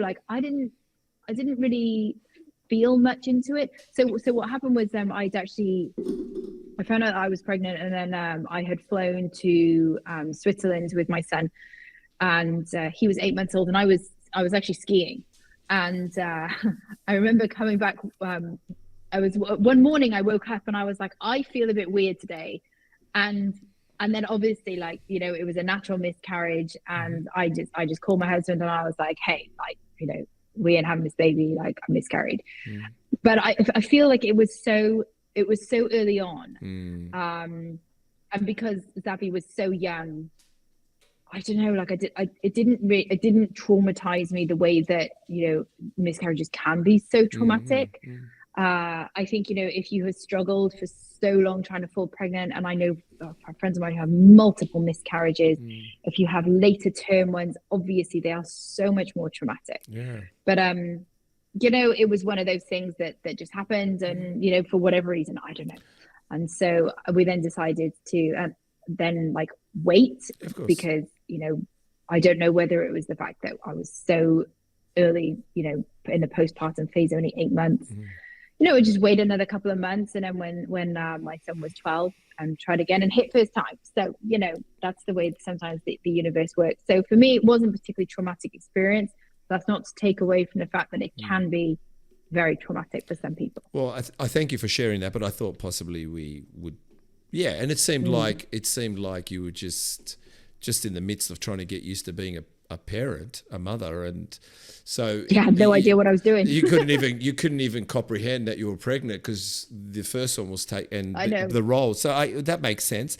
I guess another conversation was about downsizing your breasts, downsized breast implants, because we've spoken about freezing eggs on here. We have spoken about people freezing their eggs, and I guess I know people that have removed breast implants, and you downsize. And I suppose it's a conversation, not for me particularly, but I think people listening and people in bodybuilding and people that do stuff. How was that journey? I mean, I looked at your highlights. It's your highlights. It's not me searching hard and far, but it was there. Tell us about that and changing and going smaller. How do you feel about that? So I first had my original breast implants done when I was 22. Yeah. And, I was, I guess, a bit bigger then. I then obviously started to put on a lot more muscle. And, what was that, 17, 18 years ago? Yeah. And, kind of got to the stage where I was thinking, well, I'm probably going to have them replaced at some stage. There's nothing wrong with them. In my opinion, they were just probably too big for my frame. Yep. So I was thinking, well, do I get them removed? Do I have an explant? And I'm like, well, could I cope with nothing? And I was like, oh, I just, I'll kind of go and talk to a couple of surgeons and, see what the deal is. And I found a surgeon that I wanted to work with here in Dubai, and just decided that I wasn't going to completely explant, but I was going to have a much smaller implant. And so, it was very, very straightforward swap over, basically.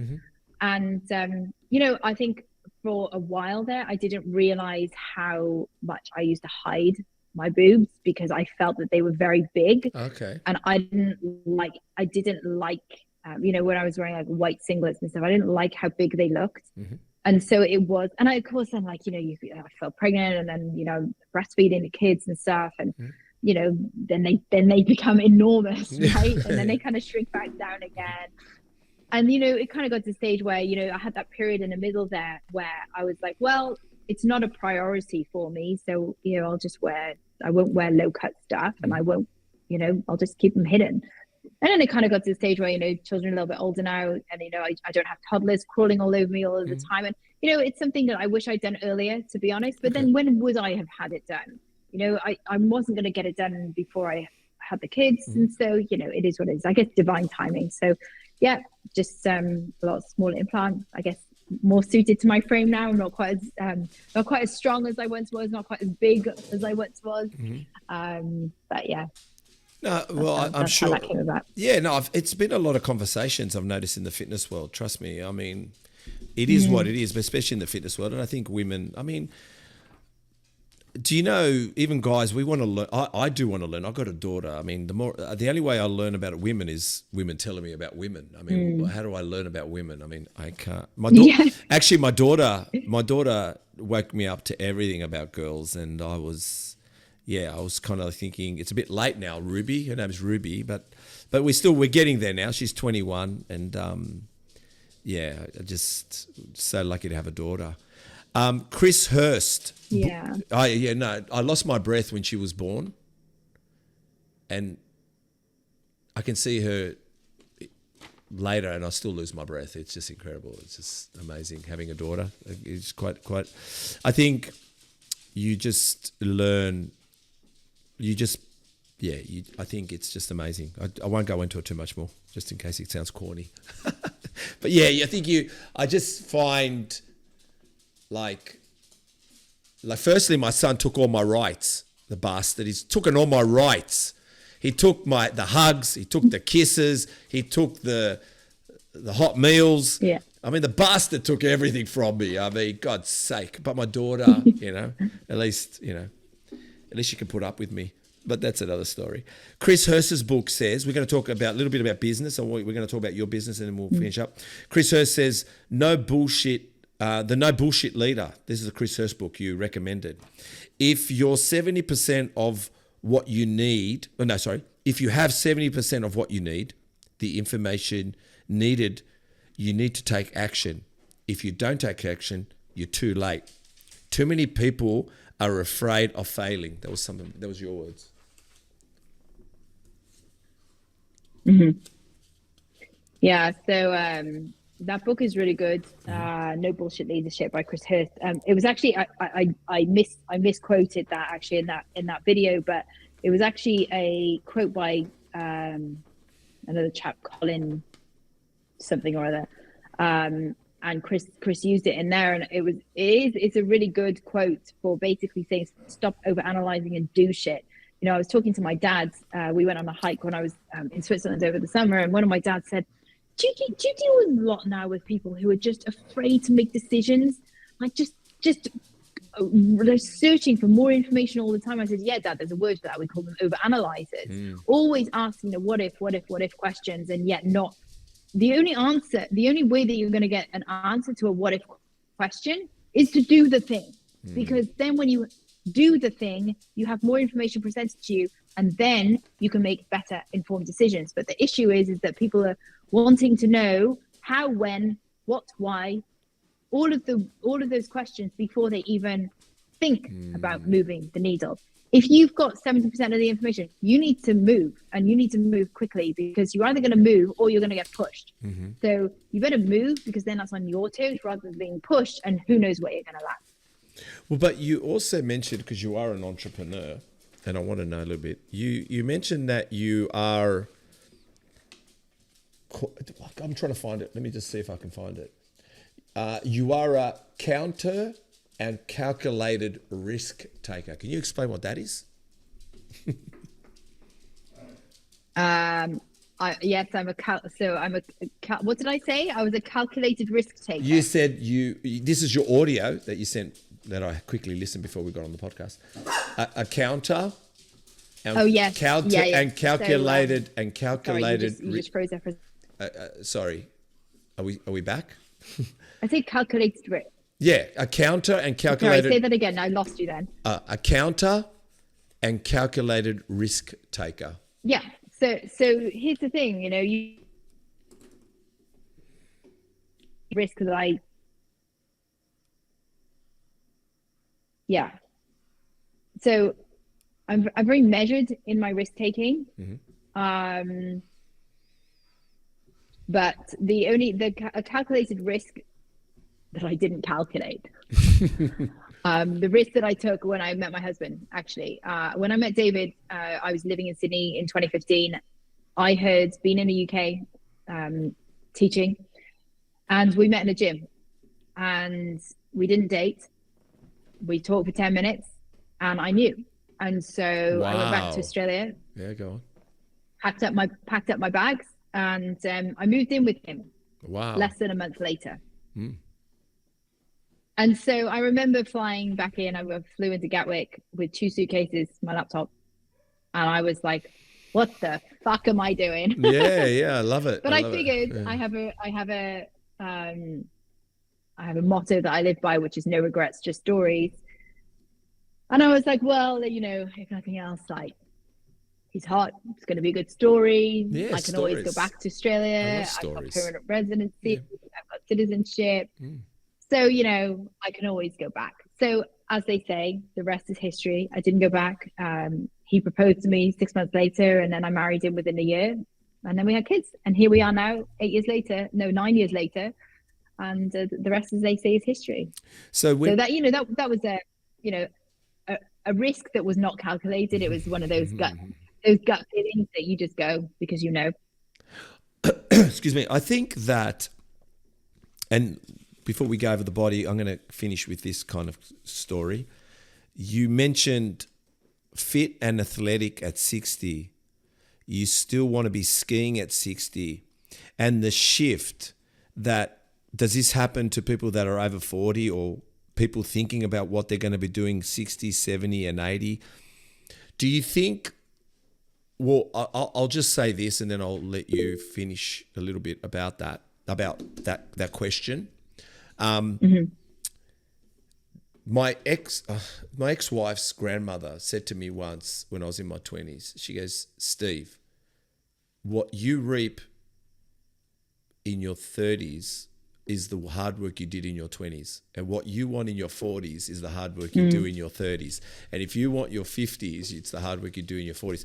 And I agreed with her. She is right. You need to do the time. You need to do the work. You need to do the workout, whatever it is, the business. But what I found was, I'm with you. I do think about 60, 70 and 80. And I can see what it looks like. And it's damn well scary. And what I've realized is, I think what people, it's something you said about not chasing down your husband, but making the risk, is that you said, if anything, it's going to make a good story. Do you think that's what it is? We forget that we need to have good stories, and to have good stories for 60s, 70s and 80s, we need to live it now. So whatever we're going to, if you're thinking, what am I going to be like at 60 and 70 and 80? How about you work out, well, I've got to do it now. Does that make sense? Yeah, absolutely. Stories, there's no regrets. There are no regrets, just stories. No. And, but the work happens now. And we know that the rate of muscle decline and what happens, sarcopenia, we know what happens. And so in order to be able to perform well then, we got to perform really well now. And that doesn't mean to say that it's too late to start. It's not too late to start. If you are in your late 40s and you've never lifted weights before, great, start now. Yeah, we're all starting now. We're all starting now. Your 60s, if you're in your 60s, great, start now. Yeah. I know I've got a couple of friends who are doctors, and they've gone through the menopause, and they're on HRT, and we amazing the work that we're doing, and it's getting into 50 and 60-year-old women now this information that they must be starting to lift weights. And I've got friends who are doctors in their 50s and 60s who are lifting weights. They're showing what they're doing. They're medical doctors. They're brand new to the weights room, and I think it's just amazing. So yeah, we got to perform well right now. And I think as well, whether you've been training, just realize it's time to perform well every time. We're all ready to start again. We're ready to be better. So just quickly, your business, it's called, where is it? I'm just trying to find where I wrote it down. Tell us what you guys do. And Chase Life. Chase Life. Yeah, tell us about Chase Life. And you basically, so I sort of, go ahead. Yep. So David and I founded Chase Life Consulting back in 2015. And this is a combination of, I had been working with thousands of women online and, with body transformations, and kind of got to the point where I was like, okay, so what's the difference between somebody who maintains and sustains a body transformation and somebody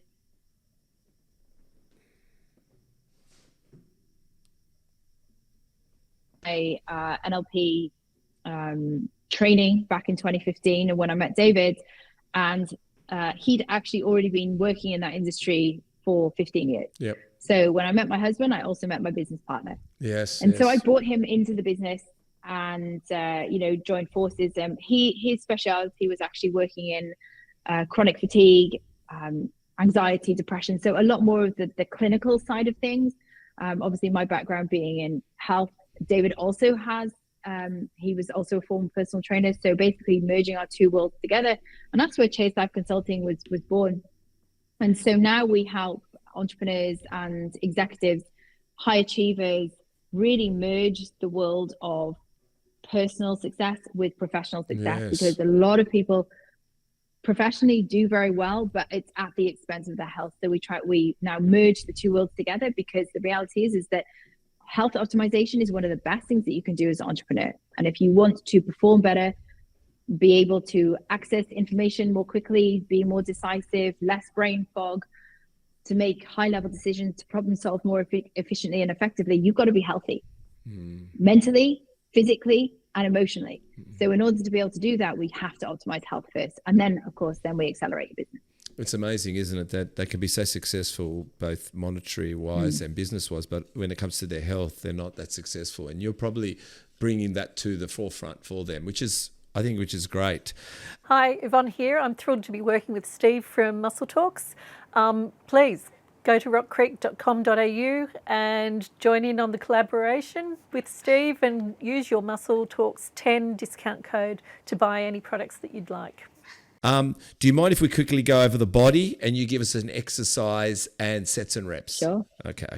Now, obviously, I'm not going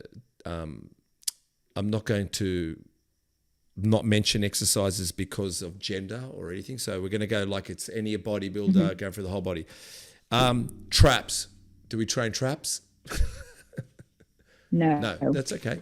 Well, okay. So what we're talking for, like men or women? Because I would never have women training traps. No, but I'm just, I guess what I'm saying. Actually, that's not true. There are certain situations. They'd probably be more of a clinical setting, where I would have somebody do, like, would I do shrugs? No. Would I train trap 3 lifts? Yes. What are trap 3 lifts? So shrugs, no. Okay. Trap 3 lifts is where you're using all 3 heads of the trapezius muscles. So basically, you usually like in this kind of position here, it's like a overhead raise. Okay. What about delts? We're going to talk about delts. What's a great side delt exercise?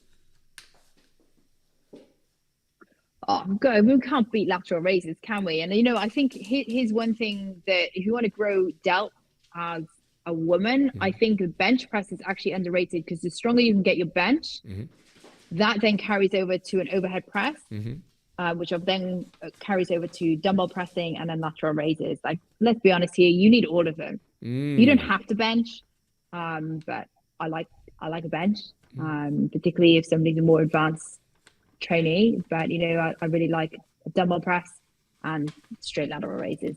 Like, let's not get silly about things. Let's just do what works.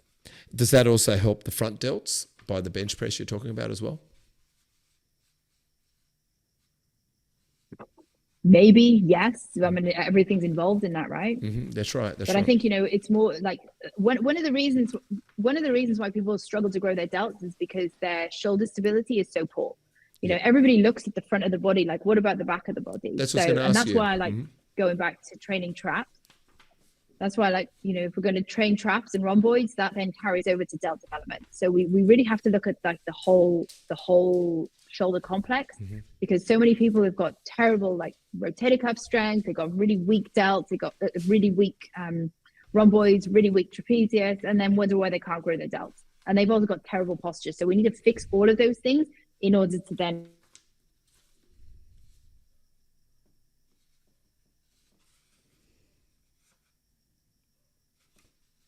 Oh, there you are. Sorry, we froze for a sec. Yeah, I'm back. Oh, All right. that's okay. Rear delts then. What would you do for rear delts? Bend over bend over raises? What would you do? Face pulls? Yeah, so again, rear delts, like all forms of rowing. Obviously, some are more rear delt dominant than others. And then I would also like a reverse pec deck. Underrated, underused, reverse pec deck, and probably like 45-degree incline rear delt flies. What about laterals? What about back? What's a good back exercise you like? Single arm row, my favorite. Yeah. Heavy single arm row. But again, a lot of people do it poorly because the shoulders coming forward. So, really like having a really good stretch position and then bringing the dumbbell right up to your hip. So we've really got that full range of like lat movement. Also like heavy pendulum rows as well. So like barbell rowing, chin ups. Yeah, I don't think we can beat all of that. But my favorite, if I'm going to pick one, single arm row. Okay.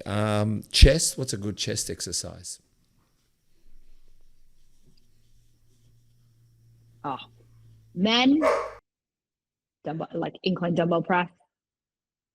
Dumbbell pressing, probably my favorite. No, women the same, like incline dumbbell pressing, flat dumbbell pressing, and any form of dumbbell pressing. Sorry, my dogs are having a great time on the couch there. Hey, girls, can you calm down? Abs? Abs. I think your abs get worked in every move that you do, like, from a stability perspective, but we're looking like at aesthetically thick abs. Oh my God, like, where do I even begin? Like hanging leg raises. I mean, that's pretty advanced. I think a lot of people would do well at like starting with Pilates and actually learning how to engage their core. Maybe we should start there. Yeah. Planks are good. What about a good bicep exercise? Incline, palms out, dumbbell curls. Yeah, that is a tough one. That holds them back. Like with a really like deep stretch. But like keeping your palms facing out. Constant tension. Yeah, that would be probably one of my favorites. Okay, what about tricep?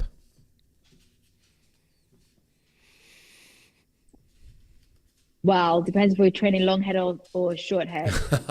My personal favorite. What's your personal favorite? My personal favorite for triceps would be probably an easy bar skull crusher. Oh, good old lying on your back skull crusher, huh? Yeah. But on a slight incline. I don't like flat. Like, it's got to be slight incline. Okay, yeah, no, I know the slight. Yeah, okay, that's very 80s, 90s. That's skull crushers. They're What about quads? What's a good quad exercise? I don't train quads anymore. Like I spent 7 years trying to shrink my quads, so I'm probably not the best person to ask. Okay. again, like it's like whatever I say, I'm going to take heat for. I mean, like, how do we grow like big quads? Well, you know, you could choose a leg press, you could choose, you know, a squat, you could choose like lunges, leg extension, maybe like all of the above. You know, I think, you know, I don't train quads anymore. I don't train quads anymore, but if my quads were like got huge. They were too big. Right. And so, yeah. And this is the difference between training men and women. Women should not be trained like small men. And I think so many women are already enormously quad dominant. They have no glutes on them whatsoever. And so we need to be very mindful and very careful about how we train women. Okay. You know, like constant squatting is not, in my opinion, appropriate for a woman's physique. Should we squat? Yes, we should squat. But, you know, loading a squat, and I think, you know, a lot of personal trainers do this. They will take a woman who then becomes quite athletic and very strong in a squat and just continues to load her at the expense of, you know, not training her glutes properly. She's got low back pain, you know, she's imbalanced. So, you know, load isn't everything. So, yeah. Super controversial one. Right, super controversial. I think you've already shut down our podcast after that quad comment.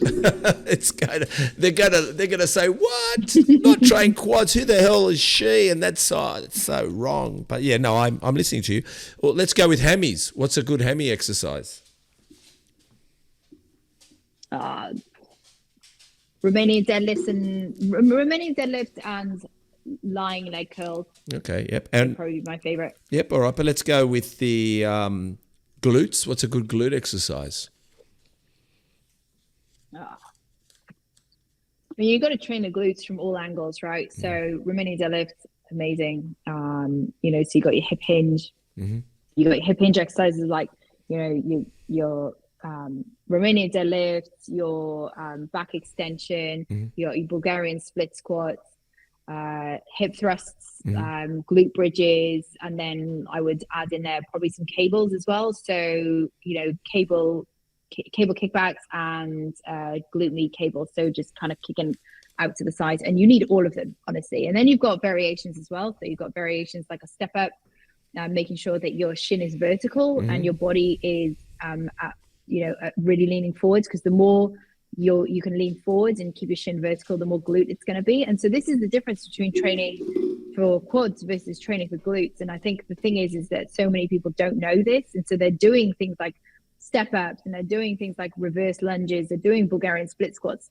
but they're not keeping a vertical shin.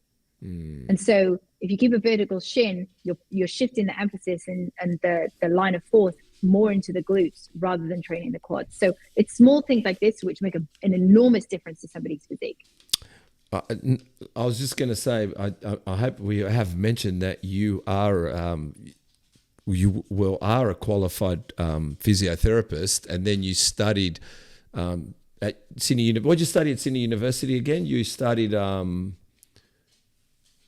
sport and exercise science. Yeah, sports and exercise science, and you were a trainer and a coach. And I mean, God's sake, I mean, we should be listening, and I am listening. Did we say calves? Or I'm just trying to remember if I said calves.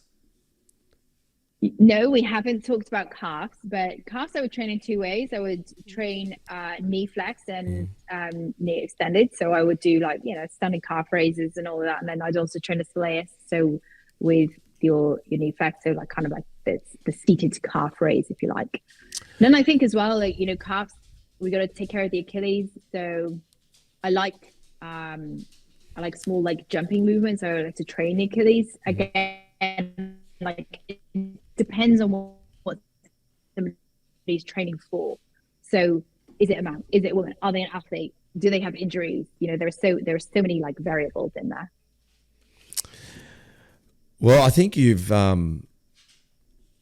covered everything. I mean, besides the Serena Williams quote that says, every woman's success should be an inspiration to others, where we're strongest when we cheer each other on. by Serena Williams. That's right. That's true. That was what your latest story. Well, how about you promote yourself now? Tell us where we can find you. Where can everyone find you? Who's listening? How can we find Rachel Godfrey? First of all, thank you so much for having me. It's been a pleasure. I hope so. Thank you. You can find me. You can find me on Instagram at the Rachel Godfrey. I'm also on Facebook as well. Same name, I believe. I think it's the Rachel Godfrey. Facebook.com/the Rachel Godfrey. Same on LinkedIn. And my website is chaselifeconsulting.com. We have also got our own podcast. You do have your own the podcast. Chase Life podcast, where we dive into a lot. We do. Yeah, we have our own podcast. We usually finish off with, firstly, I want to say thank you. Thank you for coming on. I really appreciate your time and your patience and all this. This has been a wonderful conversation, especially the tarot card at the beginning. Can you give us your best mental health tip? So if you could just start with what is like my best mental health tip, if you can, and what we do is we share that in our highlights. So we've done, 67, 8 podcasts, and there's 68 mental health tips. So what would be your best mental health tip? My best mental health tip would be, it may not be your fault, but it is your responsibility. And it is your responsibility on how you move forward from here. So extreme ownership is one of the most empowering places that you can come from. Irrelevant of whether something has happened to you, something is happening to you, whatever situation you might find yourself in, it is your responsibility now in order to move forward, and you can choose how to move forward. And that's why I love extreme ownership. I love it. Well, I just want to say thank you. I know we've probably gone over time. I haven't even looked at the time. We have gone way over time. We have. I need to go get the kids from school. I know. Oh my God. I am so sorry. And I can, like I said, thank you so much. I really appreciate your time, Rachel. I've learned a lot. I definitely felt a very strong, warm connection with you at the beginning. Like I said, I've enjoyed researching you, finding out a lot about you. I hope you enjoyed our podcast. Thank you so much for having me. I'll be watching you from far. Not too far, because remember, in space and with energy, we're all actually really connected. That's another podcast for another day. For sure. All right. Thank you.